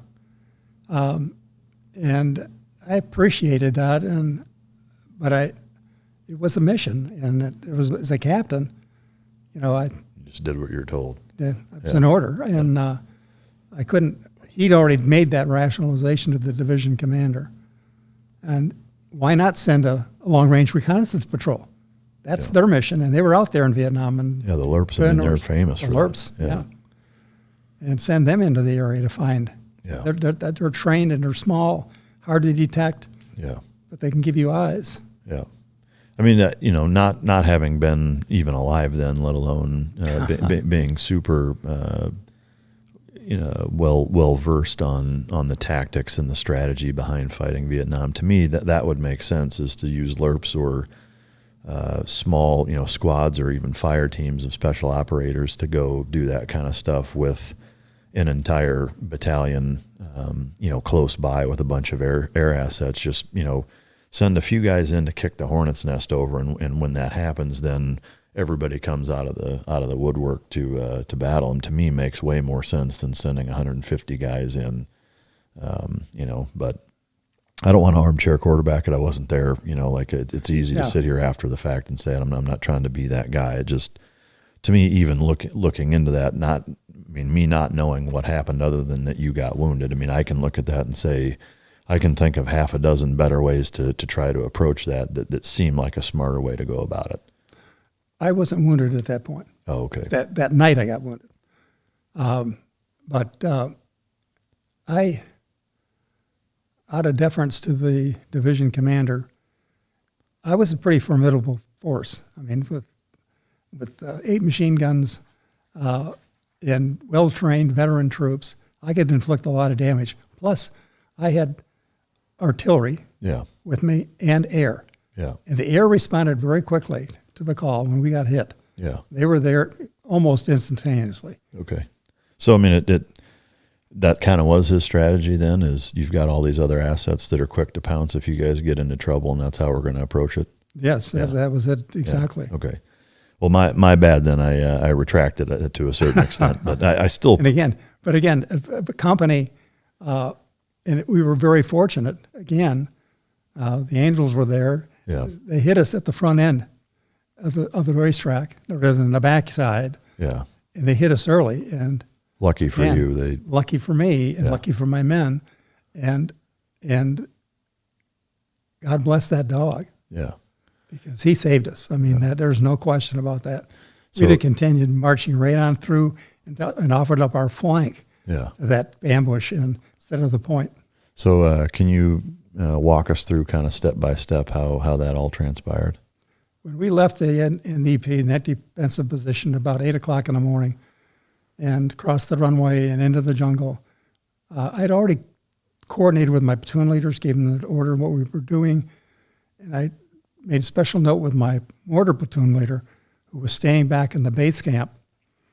And I took my map and drew some 4 or 5 reference points on that racetrack, around the racetrack, so that if I got hit, I would be able to call in artillery or mortar fire quickly. And I had an FO with my lead platoon. That was his job. But I'm thinking, if he gets hit, how do I activate my mortars? I make sure I have mortars. So I made those reference points on the map for him. She copied my map where I had them. And then I walked back, and we left the NDP about 8 o'clock in the morning. At 8 o'clock, that was the order, and into the jungle. And we had gone probably 200 or 300 meters into the jungle when the scout dog alerted. So it was pretty quick. It was pretty quick. They were there. Yeah. And he alerted, and the platoon leader called me and said, the scout dog's alerted to request permission to recon by fire. So at that point, you point the rifles and machine guns at that direction, the point the dog is pointing, and we'll return fire. And we did that. And I alerted battalion that we were reconning by fire. And when that was finished and no return fire on that fire, we told the first platoon leader to go ahead and continue to advance. As soon as they stood up, all hell broke loose. How were you guys in formation at that point? Yeah, good question. I like to keep myself in the center of the formation, so I'd have the ability to look at the situation. If we got hit, I didn't want to be up in the point of contact, or I wouldn't be able to do what I wanted to do, like call in the mortars. Yeah. Lay my map on the ground and make a good fire mission out of and that all paid off. One of the 3 casualties we suffered one of them was the FO, the forward observer that was with the 1st platoon.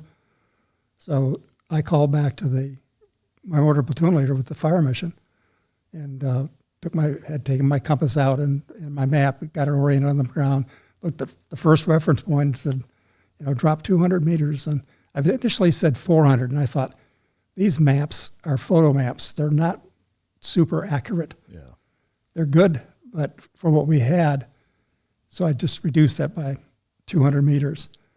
And the first volley that they fired was right on top of the enemy. Wow. It was just a bullseye, huh? Yeah, and the platoon leader asked permission to retrieve his wounded, which I gave him. And he said, when I talked to him after the mission, he said those rounds were so close that they kept their heads down, and we were able to get our 3 casualties back. Wow. So that first volley was effective and took out some of their guys, I assume.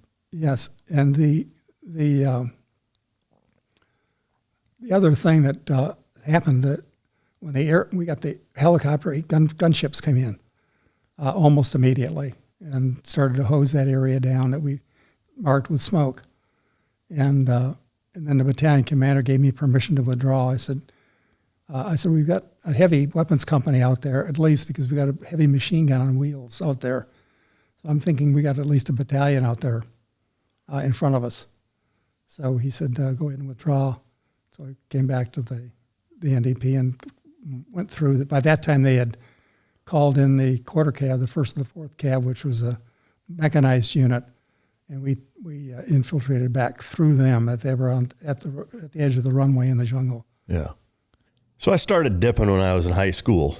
I started with pouches, as most kids do. Ultimately, in the military, I dipped the entire time I was there. A lot of us did. One of the things about dipping is that it kind of turns into a ritual where, it's really part of the culture almost, oftentimes in the military and in a lot of fields that are that way. And one of the things, obviously, real tobacco isn't the best for you, but because of that ritual being such an ingrained part of that culture, it's something that a lot of times we miss. And even when I got out of the Navy, I still dipped for a number of years.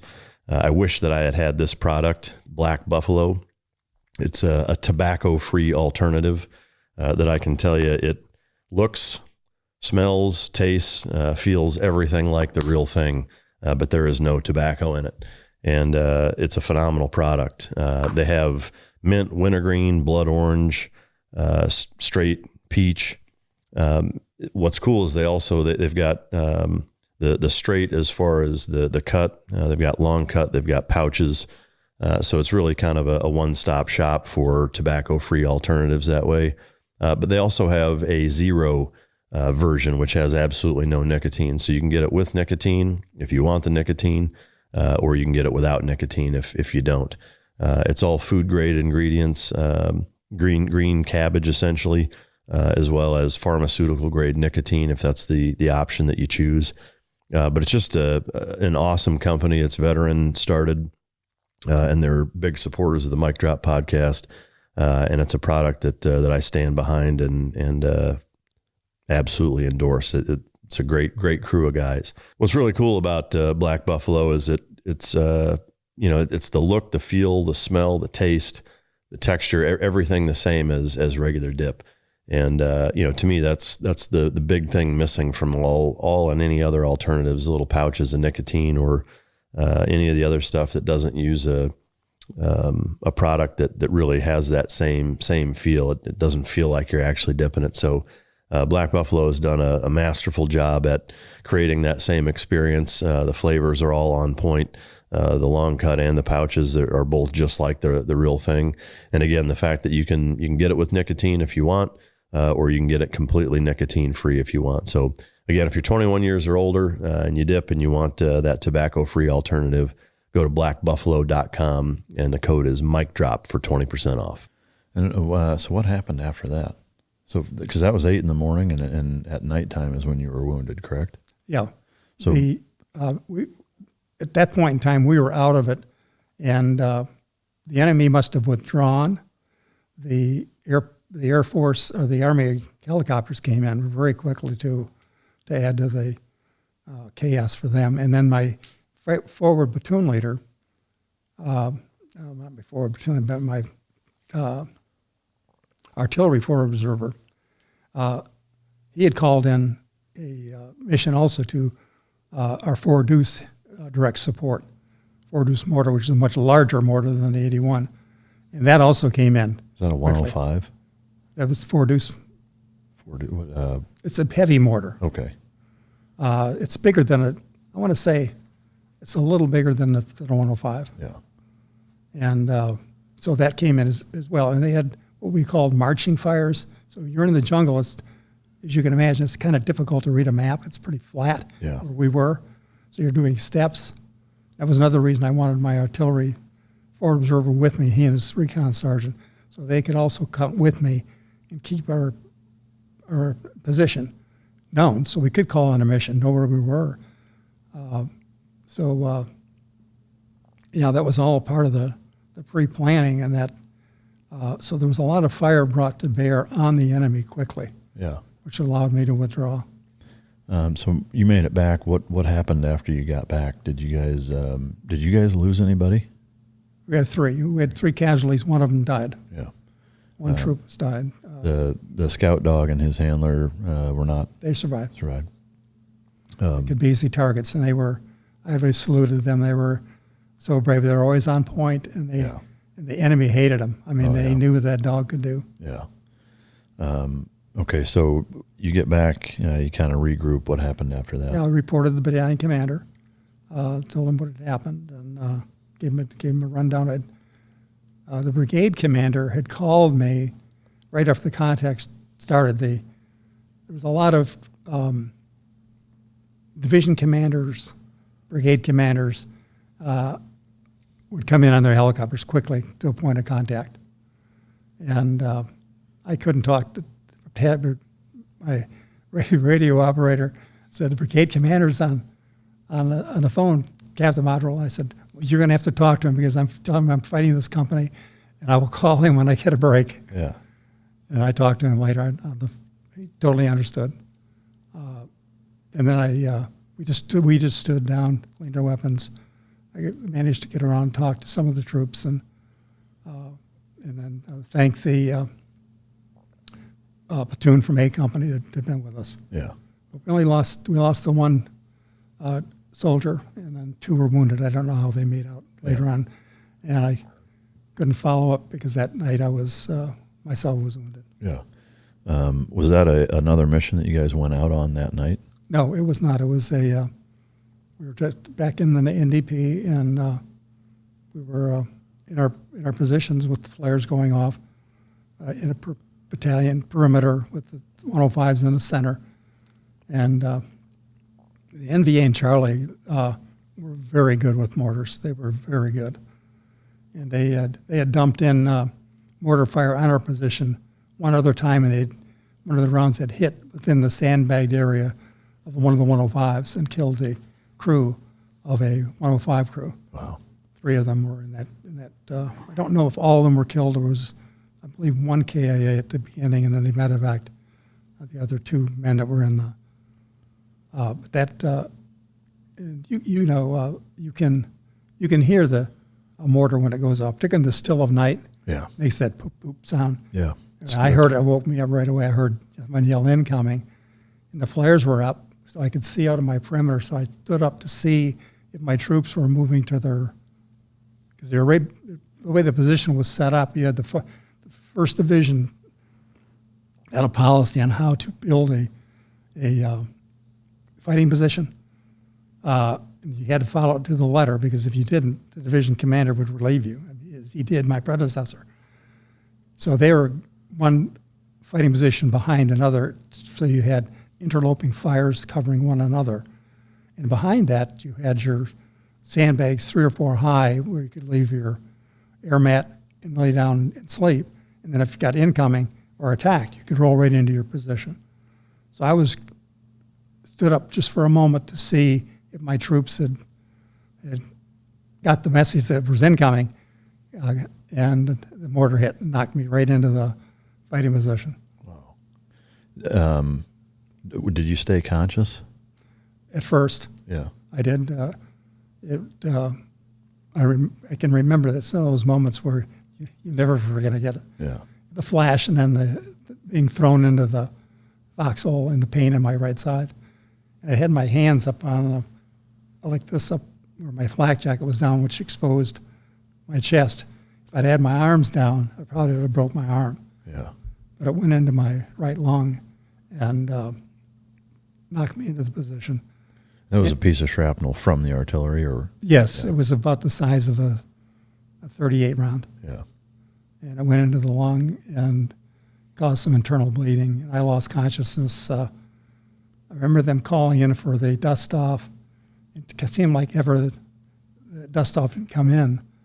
And then, unbeknownst to me, a CH-47 pilot heard the call, and he diverted from his mission, or was finishing a mission, and he came into the area and picked me up. Wow. And carried me to the field hospital. Do you know what happened as far as your team at that point? Did more mortars come in, or did they respond? Well, the 105s always, whenever you got incoming, they had selected areas where they were going to fire into. Yeah.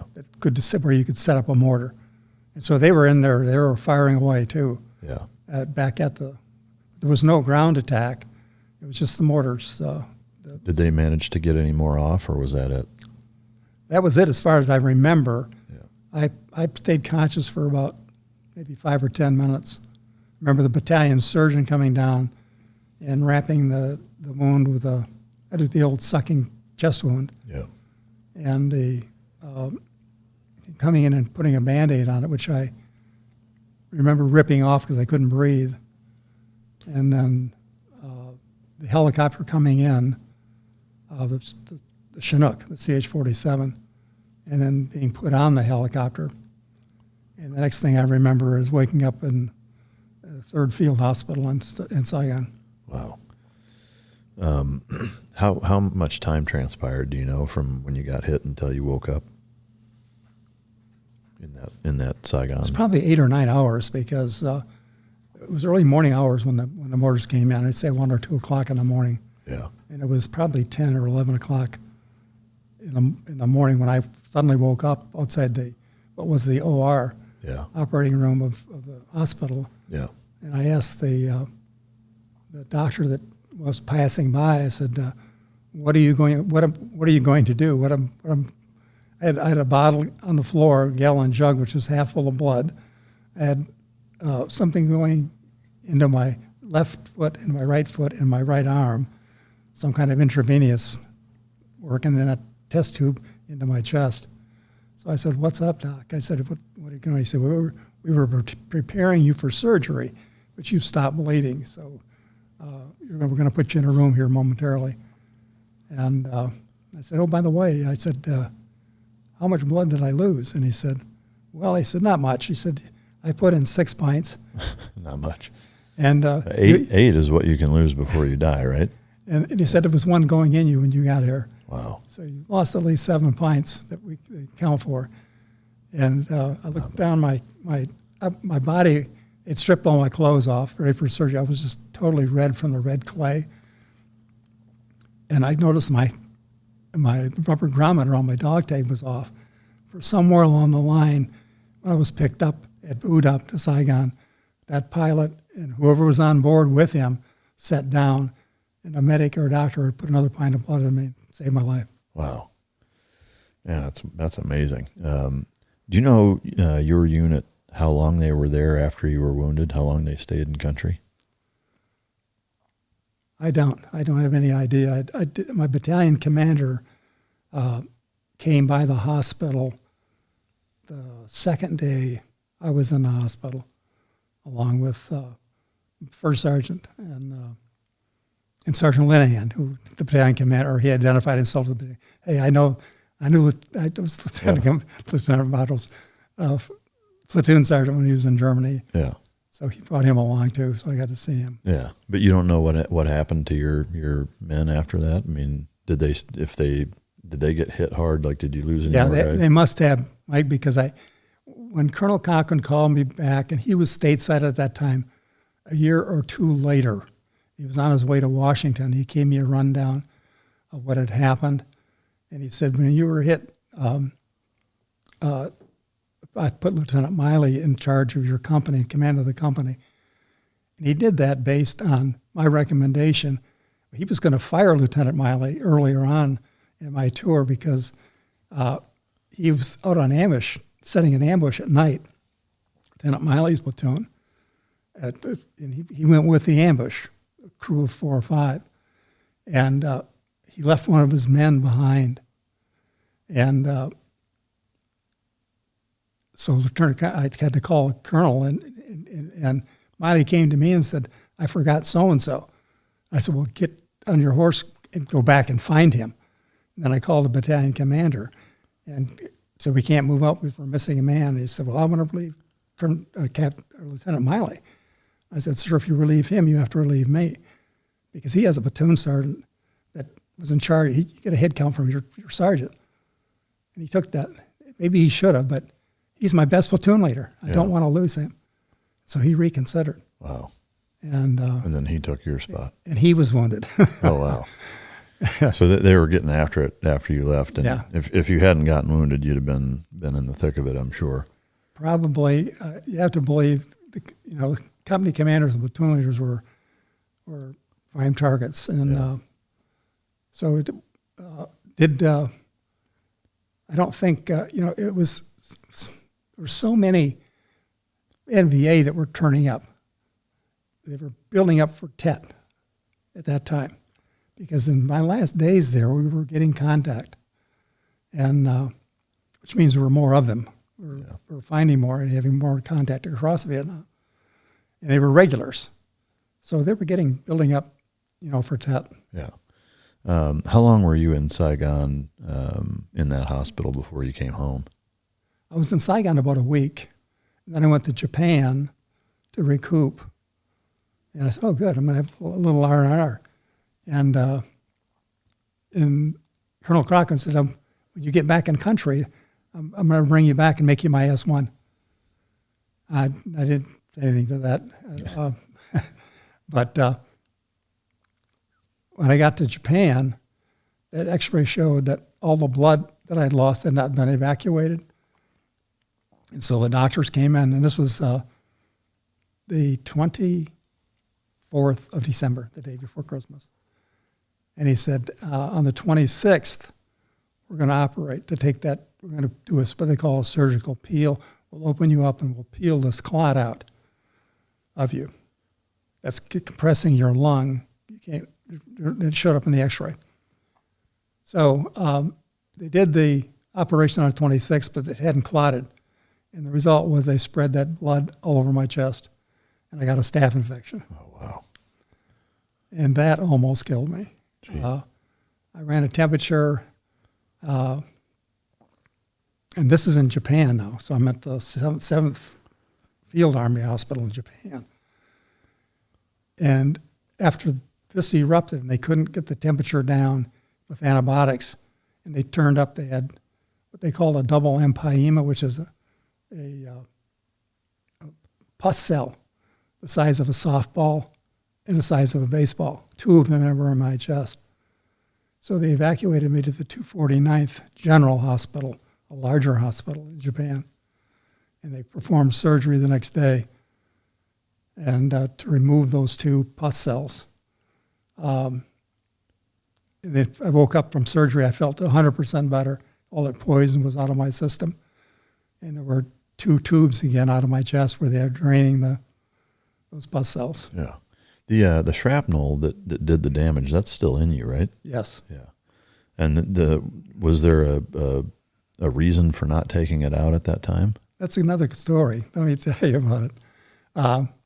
They didn't want to go digging around in my chest, I'm sure, to find it.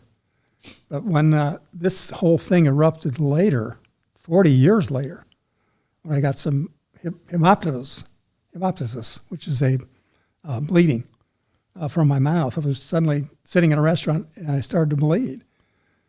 And my sisters took me to an emergency room. I was in Saginaw, my hometown, in the hospital where I was born. Wow. Ironically enough. And they couldn't stop the bleeding. They finally did. And they said, we're going to release you to get back to your doctors in Texas. So my niece volunteered to drive us back from Michigan to Texas. And I got into with my own doctors, and they were having no luck. I had another bout of bleeding, which they stopped, and then I got online and did some research on my own to find out where was the best pulmonary hospital in the United States. And that was at National Jewish in Denver, Colorado, associated with the University of Colorado. And so my doctor in Waco, Texas, referred me up there. And within 2 days of being there, the doctors there, infectious disease doctor, said, the reason this is happening is because of that staph infection that you got back in Vietnam. Wow. Sometimes that lays dormant for years, and it's come back in to your lung, and it's caused another problem, which is causing the bleeding. Wow. So she said, we have every Friday at National Jewish, we have the emeritus doctors come in, as well as these other doctors who are expert surgeons, to look at the cases like yours. And we're going to take a look at that and see if we don't, only 5% of the people that have what you have require surgery. So, and she said also that we have the best surgeon in the world here at University of Colorado, Dr. John Mitchell. He is a wonderful surgeon, but probably not going to have to go that route. So I'm going to be back with you on Friday afternoon with the report from this group. So she comes walking back in the office. She's got a whole daggle of people behind her, and one of them has a Dr. Mitchell on his vest. And I think, Yeah. I think I'm going to have surgery. And she held a mini brief in front of everybody, and then Dr. Mitchell took over and said, we're going to have to operate and take that right upper lobe out of your lung. And if in fact you have what we think you have, and so we're going to send you back home, and we're going to be running some tests now in cultures to see what exactly, to be sure what you have. And sure enough, they've turned up a microbacterial infection, and they scheduled me then for the operation. So you had that removed? And the right upper lobe came out. What does that do lung capacity wise for you, percentage wise? How much does it decrease it? Do you know? Quite a bit, enough to be noticeable. Yeah. I've been short of breath ever since. Wow. But it's I think 15 or 17% of your lung capacity that you can use is gone. Yeah. That's remarkable that it took that long, or that it stayed around that long and then manifested. I was amazed, but again, they're the number one pulmonary care facility in the U.S. Yeah. And they've been that way for years. I think it was 24 years they've gotten that award. Yeah, wow. And so going back to recovering in Japan, did you come back to the States after that? Yes. And in terms of your recovery, what did that look like? Once they got rid of those 2 sacks out of that poison out of my system, I felt pretty good. I still was on antibiotics and painkillers for the surgery, but I felt pretty good. And when they took me off the painkillers, I had a couple of rough days. They put me on Tylenol but I was in pretty good shape then. I stayed in the hospital until the end of January there in Japan, and then they medevaced me to Great Lakes in Chicago. And how long were you at Great Lakes? 2 months. 2 months. But I was on house. They examined me thoroughly. Said we're going to put you on 30 days convalescent leave, and then they went back in 30 days and checked out. And they said we'll put you on another 30 days. Yeah. And then I was released to active duty. Yeah. How old were you at that point? I was 28 when I got hit. 28. So once you went back on active duty, what was your path at that point? You got recovered, and also I guess was the Silver Star incident, was that from the Special Forces throwing the tracer into the tree line? Is that when that came from? I have to say yes to that. Understanding that the battalion commander, he told me when he saw me in the hospital that he was going to put me in for the Silver Star, that it had to be for that. But he also recognized that commanders in the field in Vietnam didn't have much downtime. Yeah. I mean, you were going constantly. if you're finishing a mission today, there's another mission waiting for you when you get back to your CP. Yeah. So you've got to plan for that the next day.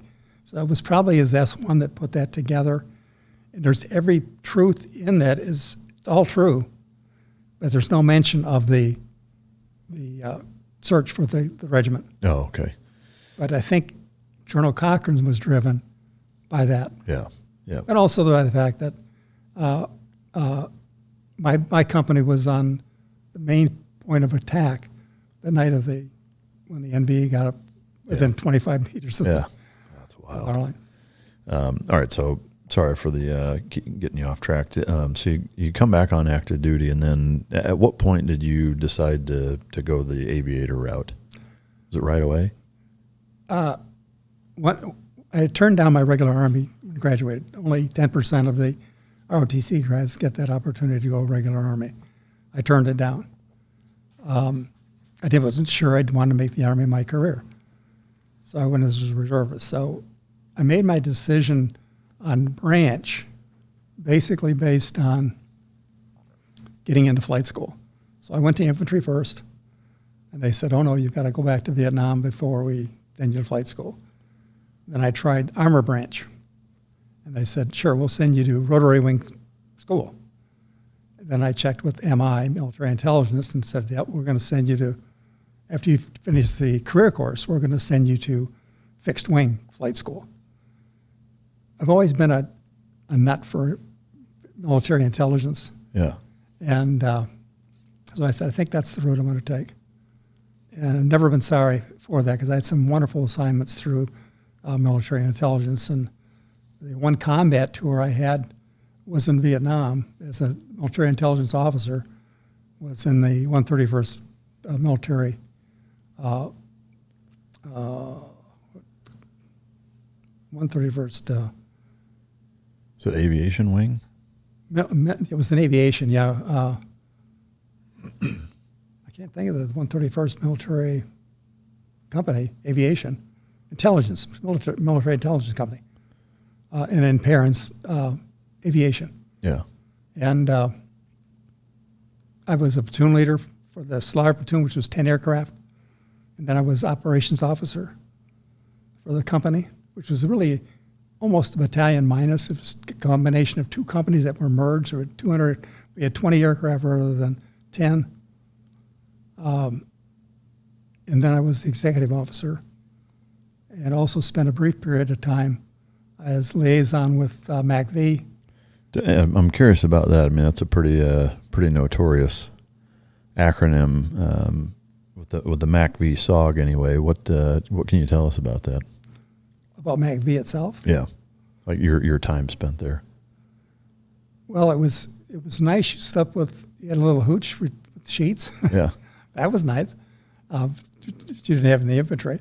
But I worked half a day with 7th Air Force because we flew out country missions. We were all over Southeast Asia flying. So it wasn't just in Vietnam. Nope. Yeah, it was all over. What year was this? That was 70, 71. Okay. And I was in MACV probably in 70. And in 71, I was back in the company. Yeah. So that entire tour, from the intelligence side, part of that time was spent in Vietnam, but or in relation to, like, can you kind of chronologically outline where all you went during that tour? Are we talking, well... As the aviation intelligence officer. Okay. Sure, I finished the career course for military intelligence. It's the due thing for all captains to go for your branch school as a captain. And then I went to flight school and transitioned into the OV-1 Mohawk, a twin-engine turbine aircraft. And then I had orders to Vietnam. I knew that from the day I started flight school, I was going to go to Vietnam again, because all they were short aviators. I mean, so I went to Vietnam, and then coming out of Vietnam, I went to another school which trained me to be a photo interpreter. And then I went to the advanced course for photo interpreters. And then I was assigned to an Army intelligence unit which read out different types of imagery, both as an analyst and as a supervisor. The time that you spent in Vietnam flying the intelligence missions, what can you tell us about those? Well, they were I can just say that they were all over. We had aircraft based in Udon, Thailand, where 3 of our birds were over there. And we flew missions there over Laos. And again, the missions I was flying, we were looking for movement of the side-looking airborne radar. This airplane is now probably out in the Mojave Desert, in the Dry Bones Desert, I guess, of aircraft. So I flew those missions as the operations officer. I went to Thailand so I could be familiar with what we were doing over there. And it's another story. And the night mission I flew doing a SLAR mission, it's the side-looking airborne radar. So we look way out ahead of us and to the side of us, where that radar boom is pointed to pick up anything that's moving the size of a Jeep or better at 180 kilometers out there. And when you take off out of Udon, you fly over a mountain range of 6,000 feet elevation. And you fly north. You go across that range. So I was flying north, going across the mountains, and got to the northern point of the mission. And I noticed that I could hear my number 2 aircraft, number 2 engine, getting out of sync, just slightly. And I looked down at my gauge, and I could see it wavering. And a couple of months before, maybe just a month before, we had lost an aircraft and a pilot with what they call a runaway prop, where the governor fails, the prop governor fails, and the prop just takes off and ends up slicing through the cockpit. Oh, geez. So you're warned about that with the aircraft when you went through the training. It would be a hellacious noise if it happens. And you have to make sure you turn the right engine off because you got to get it off quickly. So we had lost an aircraft a month before I was on this mission over to Laos or to Thailand. And the pilot got a runaway prop, and he closed down the wrong engine. So he now has no power. And he couldn't restart the engine. And he bailed out, punched out in an ejection seat. Unfortunately, whoever packed that chute, we determined by finding the wreckage, hadn't put the 7 kegs or squares of dynamite in that seat. It put in 6, so he didn't get the elevation to clear the left vertical stabilizer, which was missing from the aircraft when we found the aircraft. So he hit it. We surmised that that's what happened. So when I'm there looking at that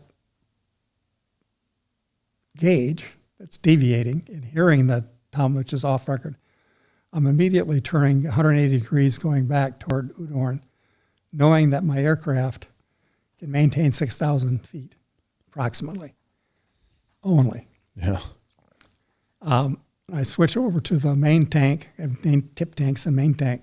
So I'm drawing fuel just from my main tank. So if I got to drop my tip tanks, I'm going to lose more weight. And I call back into the Udon flight ops and tell them what's going on. And then also contacted the other Mohawk who was in the area doing another mission. And he came up next to me and flew with me back toward. That was the longest 30 minutes of my life. I'll bet. Till we cleared those mountains coming back. Did you ever have to drop the other tanks? No, did not have to do that. And that's always another, flying it. You're hoping that you pull it, both tanks drop. If one doesn't drop, then you got an aircraft that's going to be harder to fly. Yeah. So that didn't happen. The next day, the repair crew from Fubai, where we were stationed in Vietnam, came out and replaced the governor on the aircraft. Some dicey stuff, no doubt about it. Were all of the missions that you flew, were they out of Thailand and over Laos, Cambodia, Vietnam? Like, was that kind of the main mission that you were doing at The main mission I flew was over North Vietnam. Yeah, okay. And it was all reconnaissance type stuff. One of the things that, I recall hearing a bit controversially was the involvement of Laos and Cambodia and troops being there or not being there and what have you. Do you know what the deal was with that? I mean, was the NVA or were the NVA using Laos and Cambodia to move stuff around and it was supposed to be off limits, or what was the deal with that? Yeah, there's no doubt that they were using the Ho Chi Minh Trail, which ran through both Laos and Cambodia to get supplies into Vietnam. That's well documented. Henry Kissinger wrote a book, My White House Years, I believe it is. I talk about that. But as far as our inability to do anything on it, what was the backdrop on that? Well, President Nixon actually authorized a strike into Cambodia after that and got all kinds of static for doing it. Yeah. But we on the ground, I mean, who were there, suffering the damage that was inflicted by those weapons and the ammunition, wondering why are we fighting with one hand tied behind our back? Yeah. Some things never change. Yeah, exactly. That's the truth. It's always been that way. I did fly. We had two missions. There was a mission we called Steel Tiger, which was a mission we flew over Cambodia, and that was looking for trucks on the Ho Chi Minh Trail. And then would be a Air Force gunship or F-4 that was in the vicinity. We could give them a coordinates of or attack and cut toward a target. Yeah. So they could pick the target up. Yeah. It was a hunter-killer operation, if you will. Were there multiple missions like that? So like you guys would go identify troop movements or supply convoys or whatever, and then attack aircraft would come in and smoke them? Yeah, that was a mission that was occurring. They also used C-130s, Spectres. Yeah. Did you guys, you flew what, 70, was it 70 or 90 missions? Myself? Yeah. I probably flew 70 or 80 missions during that year because I had other jobs too. I was XO ops officer, spent a couple months, 2 or 3 months in Saigon as liaison officer. Yeah. Of the ones that you flew, do you recall how many of them were good finds where you were able to strike whatever you found? Well, not all of it wasn't, all of the missions weren't strike missions.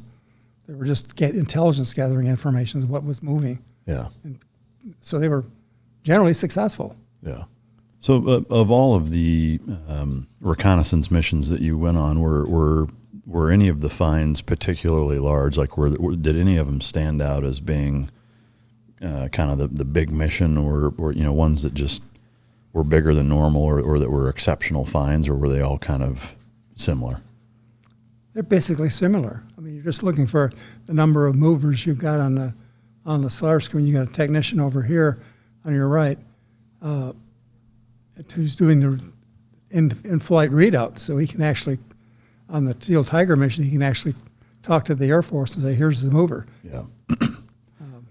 So do you know? Is it even possible to quantify, like from kind of a battle damage assessment, throughout your time of the missions that you actually flew, like how many finds there were, or like how many convoys you were able to disrupt, or is that really impossible to tally? It really wasn't our mission to do that. We were just providing the number of movers that were moving down Route Pac 1 into South Vietnam. Yeah. That was the mission that we had. Yeah, So okay. we were just doing the count and sending that forward to headquarters and let the analysts take a look at it. Yeah.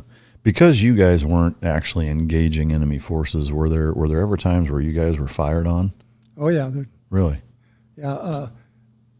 I was flying during a period of time when the president had declared I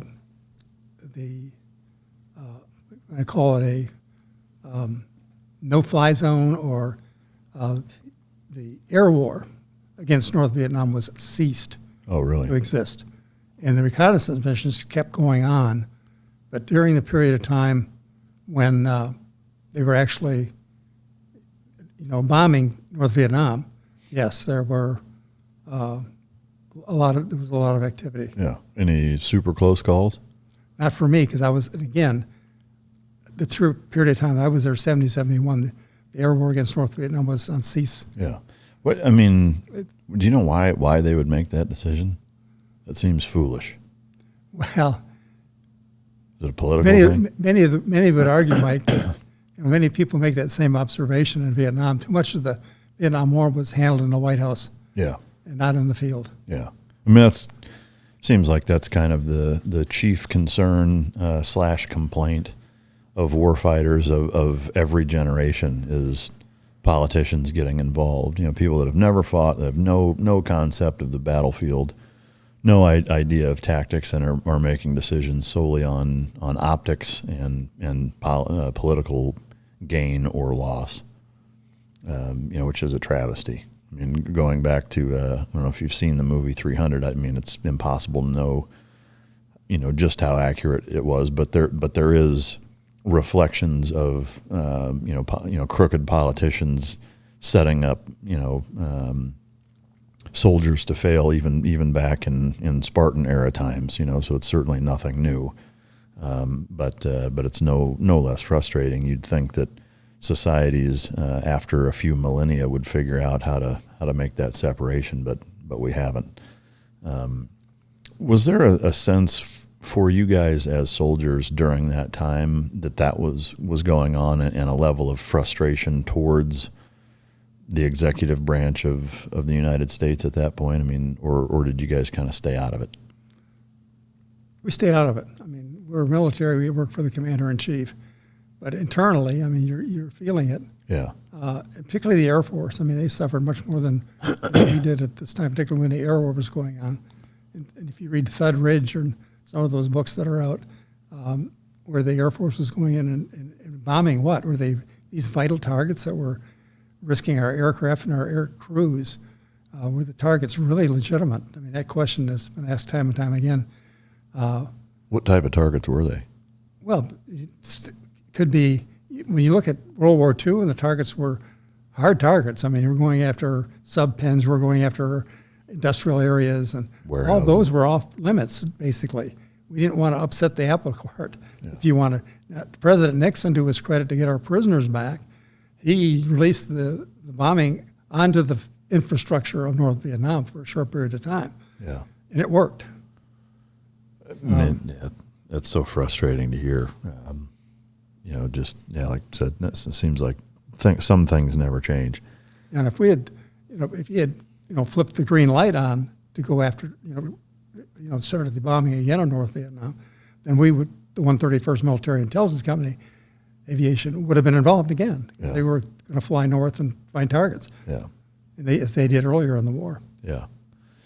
And one side note too, one of the missions that I flew, the aircraft that I flew had electric countermeasures where you could actually pick up, if you were being tracked by radar, it would pick it up. Yeah. And tracking, and then when it got a fix on the aircraft and it's locked on, it goes through a series of steps, and 1, 2, 3, 4, it goes all the way to a bright red light on the right-hand side of your screen. And on one mission I was flying, generally it was very docile, flying out, flying back, just at 10,000 feet, 7,000 feet, doing your mission, getting a count and going back. No one bothered you. And you were being tracked too by 7th Fleet. If you got in trouble, then they would know because you could call them on the radio. But starting out on the mission, going through the first SAM, surface air missile fan, radar fan, my ECM lighted up. And it just wasn't tracking. It went right to fixed target, to where he had a lock on me. So then the procedure is you start looking for that rocket to be launched, that missile to be launched. Generally it was an SA-2 at that time. And the maneuver then would be to either get down out of elevation as quickly as you can to get the ground effect into the radar of the bad guy so they can't track you, or dive to the missile, towards the missile, and pull more than, I think it was 3 or 4 Gs on your aircraft, and the missile wouldn't be able to do that. It couldn't create that. Wow. So we never got the launch. We never got the picture on the horizon as we were looking that there was actually a missile being launched. Yeah. So we just continued on our way, but it did bring the pucker factor up. I can imagine. Did your aircraft not have any anti-missile chaff that you can pop? Like they didn't have any the flares that... They had to counter a anti-aircraft missile, like our Sidewinder, which was heat-seeking. We did have a package of that you could put on the OV-1 that would shoot off illumination, which would be heat. But basically, the answer to that question is no, we didn't. Yeah. We just knew that it was to look. If you get the lights, look for a launch, and then get down to ground level about 50 feet above. So it's basically on you to be the mouse. Yes. You got to figure out how to evade it yourself. Right. Yeah. All right. So you kind of bounced around. You did those missions, and then you did some other billets within that military intelligence air wing unit. And then how did that tour wrap up? Well, you had 1 year in country, so you flew to the last day you were there, and you went back. In my case, I went back to Fort Huachuca when I left Vietnam at the end of that tour, and went to the photo interpreter school, like, as I mentioned before, reading out imagery of all kinds. And then for the rest of your career on active duty, what did that look like? I did several different jobs. That's one of the things I liked about the military too. Is I never seemed to get stale in a job. There was always something new on the horizon, even in the same assignment. Working Defense Intelligence Agency and the Central Intelligence Agency. Going to tour at Milperson, the Military Personnel Center, where I was assigning all majors with intelligence specialties worldwide. That's the only job I had in the Army where I could say no to a colonel or a general. So that was your favorite position? Yeah. Didn't have to do that very often. Yeah. Generally, if they wanted somebody, they got them. But the trickery of a lot of people would be trying to avoid short tours, Yeah. It's your turn, you got to go. Yeah. Taking one step back, when you came back from Vietnam the second time, and then, within a couple of years, the war was over. For you personally, what was that like, seeing the war wrap up the way that it did? Oh, I was very disappointed. As I mentioned, it had a change of command between General Westmoreland and General Abrams, and it was so much different. I mean, the onus was being put on to get the Vietnamese Army and Air Force ready to fight on their own with minimal support of the United States. And then to see that all go down the drain, in 58,000 KIA, and for what? We've been in, World War I, World War II, Japan, Korea. We still got troops there. Yeah. We got troops in Germany, Japan. And we got good allies, trading partners. Why couldn't we have done that with Vietnam? Why couldn't we have done it in Afghanistan? Yeah. Have you been to Vietnam since the end of the war? No, I haven't. That was in my bucket list, but I'm not sure I'm going to make it. Yeah. I've had friends that go back, and they say it is, you wouldn't recognize it. Yeah. So, I guess in that regard, the one thing, I don't know that I'd call it a silver lining, but there is a big difference. Vietnam now is not a communist country. It's not, so, could you argue to a certain extent that long game wise, or ultimately we did win in that the country is the way that it is now, that you can go there freely and it's very westernized and what have you? Like, is there any element of you feeling that way, or do you still look at it like we bailed and lost and it was a there's some semblance of truth to what you say, I believe. Vietnam, I'm not sure they have the freedoms that we enjoy, but they're a prosperous nation today. I guess if I look at it, if you look at Afghanistan, like they're for sure no better off. I mean, really, I would say it's easy to say that they're not really any better off now than they were before we showed up. Whereas Vietnam, while it's not the United States, it's not a communist country either. I mean, that's kind of my take on it. I don't know. I'm not sure about it's not a communist country anymore. I'm not sure how they rule. It's not a threat to us. We're on friendly trading terms with them. I'm just not convinced that we did the right thing there either. I think it could have been handled better. Yeah.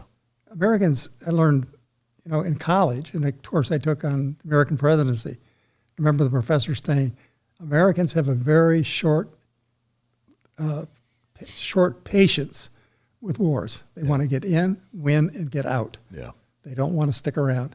Yeah. I'm not saying that we should have done what we did in Vietnam by any stretch.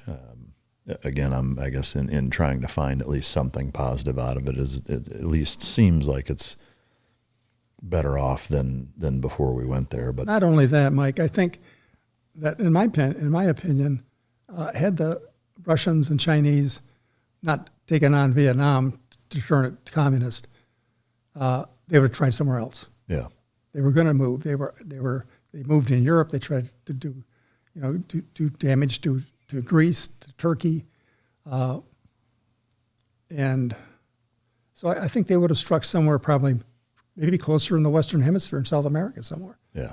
So I think it was a line they were going to cross. If we had abandoned the Geneva Accords and said we're just going to let them walk into South Vietnam, which was set apart. Yeah. That it wasn't fair to those people who were living in a so-called much better democracy than they were in the North. Yeah. So I think we were very right, and there were 5 presidents that supported our presence, not our presence, but our support for Vietnam, South Vietnam, as an independent entity, starting with Eisenhower. Yeah. So those are elected officials. They all. Gerald Ford argued vehemently with the Congress not to cut off funding for Vietnam. Yeah. Do you keep in touch with any guys that you served with from Vietnam? Not. Well, yeah, a few. Yeah. A few. I've got one very good friend who's I served 3 tours with, plus went to 2 different schools with him. So that's so unusual in an Army career when you get an Army the size of the United States Army. Yeah. That we'd had that many. So we stay in touch. We see each other now and then. Yeah. Have you been to the Wall in Washington, D.C.? Yes. How was that for you? Tore my heart out. I mean, it really did. To see the number of friends that I had that are on that wall. But I think it's a beautiful memorial. Yeah.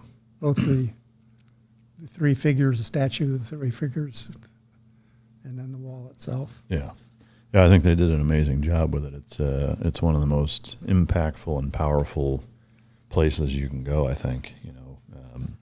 To me, it rivals Arlington for the presence and impact that it has, when you're there. It really does. And some of the optics that they've done with that, where you see people standing at the wall, and their hand on the wall, and the optics they're bringing the men and women who served in Vietnam through the wall. Yeah. That's pretty neat. Yeah. That is, tears your heart up. Yeah.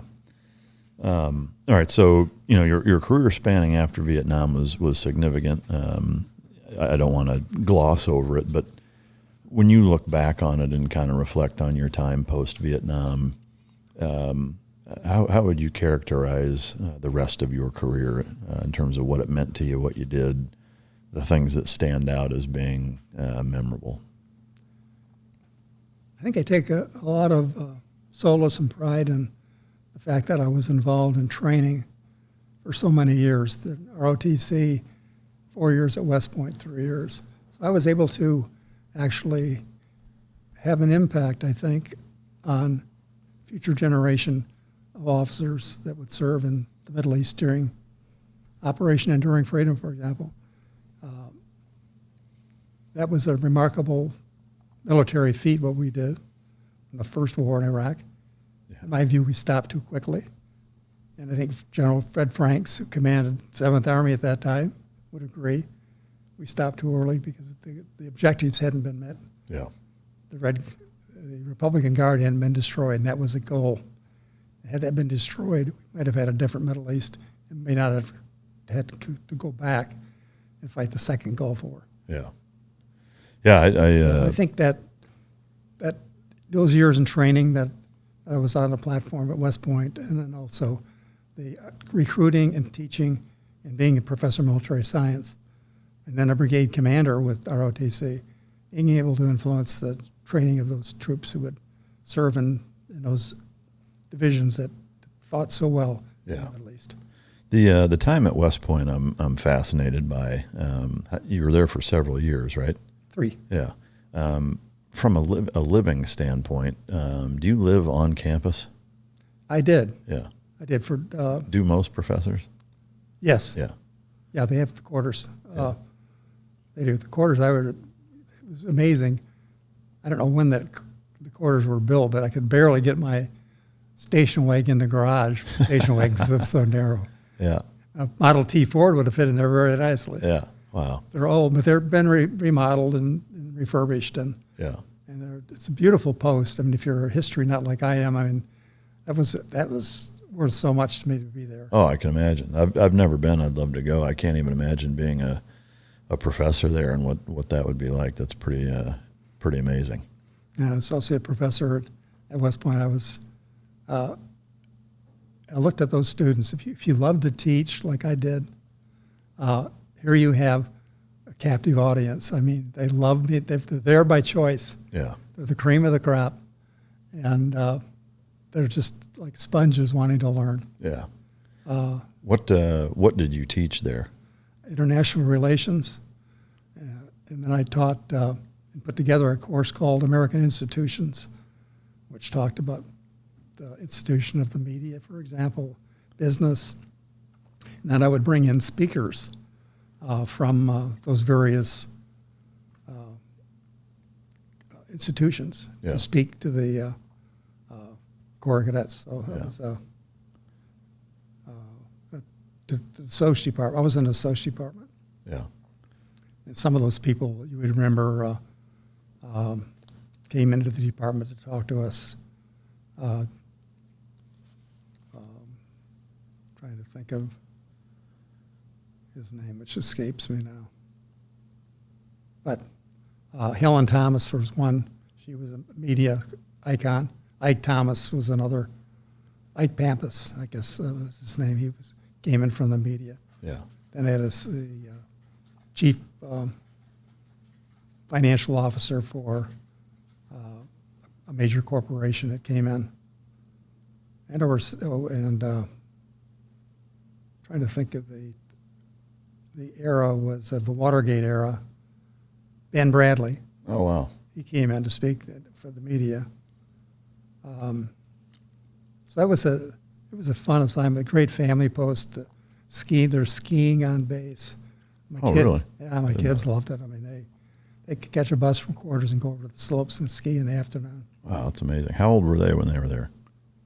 I ranged from,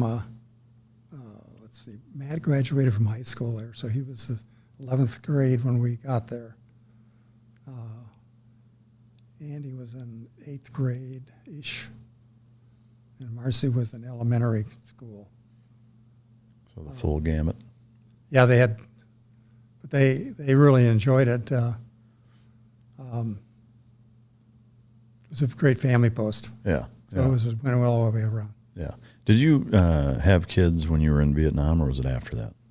I had 2 of them. 2 of them during, or like while you were there, you had kids?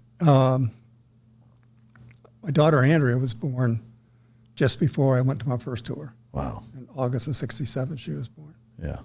That's tough. Yeah, and then Marcy was born after. Yeah, that's amazing. Going back to your time afterwards, the time you spent at West Point and then subsequent tours after that, can you kind of walk us through the different posts that you did after that? When I left West Point, I had the opportunity to go to a staff job at Forrest McPherson, go through a transition course to Rotary Wing. It would be a staff officer, or become a professor of military science at Central State University in Oklahoma. That was a no-brainer for me. I said, I don't want to be a staff officer. I'd rather be someone in charge of something like educating future generations of officers. And so I was there for 2 years, and I got promoted to 06. And the 3rd ROTC commander asked me to stay on as one of the area commanders. So I took over an area encompassing 3 states and the west part of Texas. Wow. So I was able to, I think, influence several programs. I think I had something like 21 schools. Wow. That's a big reach. Was that your last active duty post? No, I came up on my 4th year, my 4th year, and General Williamson asked me to stay on for another year. So I gave up the opportunity to go become a deputy attaché to Zaire. That position required for a colonel aviator, and a transition to C-12 aircraft, and going to Zaire, Africa for 2 years. So she called my assignments officer and got that derailed. I was fine with that. It was my turn to go overseas. I mean, I'd been in the States for longer than my peers, so I needed to go. But she talked me into staying, and so I stayed a 4th year. Then I went back to Washington and worked I wore 2 hats, one CIA, one DIA. Can you talk much about what you did there? Or? That's the Photographic Interpretation Center, NPIC, they called it NOSPIC. Worked in the Navy Yard, and we did strategic intelligence. I was the second-ranking member in the building. Well, I was second-ranking member of the Imagery Exploitation Group, which is in the NPIC. So we interpreted and analyzed imagery. Yeah. That was our job. Yeah. Was a lot of it you being the actual analyst, or was some of it teaching, training other people to do it? Most of my time was either managing or teaching. Yeah. Spent very little time actually doing the work on photo op. Yeah. And how long were you there? 2 years. 2 years. Retired.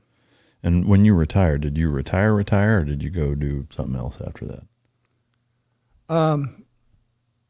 When I retired from the Army, I went and got my real estate license, and sold real estate for a while in Washington, in Northern Virginia, and then moved to warmer climes in Texas.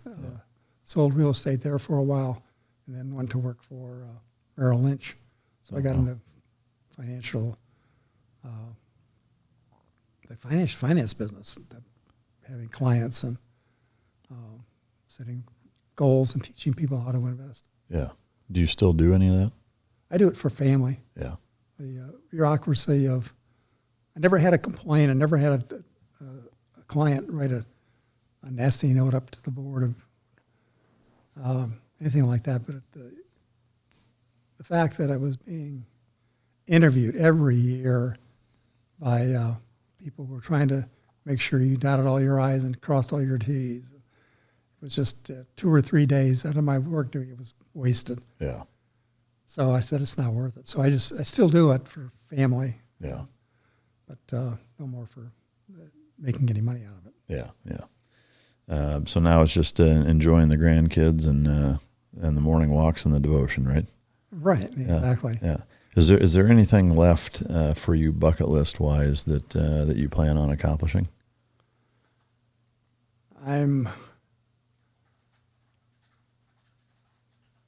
I just want to get closer to the Lord as I get older too, and do what I can to spread the knowledge of the gospel.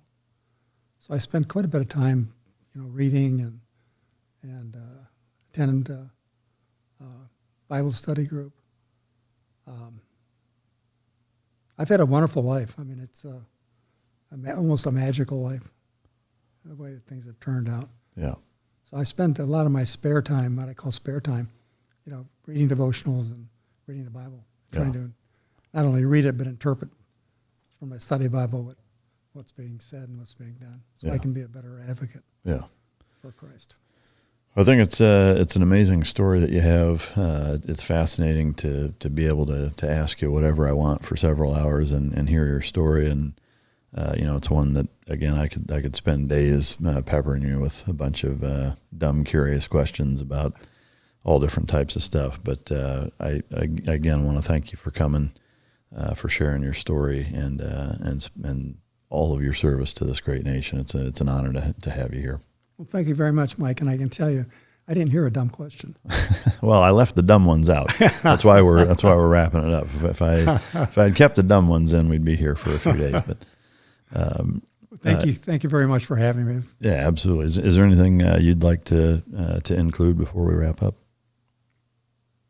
No, I would guess that love of my family is key to me, and we're still close. My sisters and my wife and kids. Yeah. We're still very close. It's we get kids spread, over a couple of different states. Yeah. So we spend time traveling to see them too. Yeah. Oh, that's awesome. Well, keep up the good work, and I look forward to checking that book out that we talked about. So, thank you. You'll have it in your mailbox tonight. Oh, awesome. I appreciate it. Thank you again. I appreciate you coming. For the listener, to me, to be able to sit, with the colonel for a period of time and be able to interview him is a real special treat for me.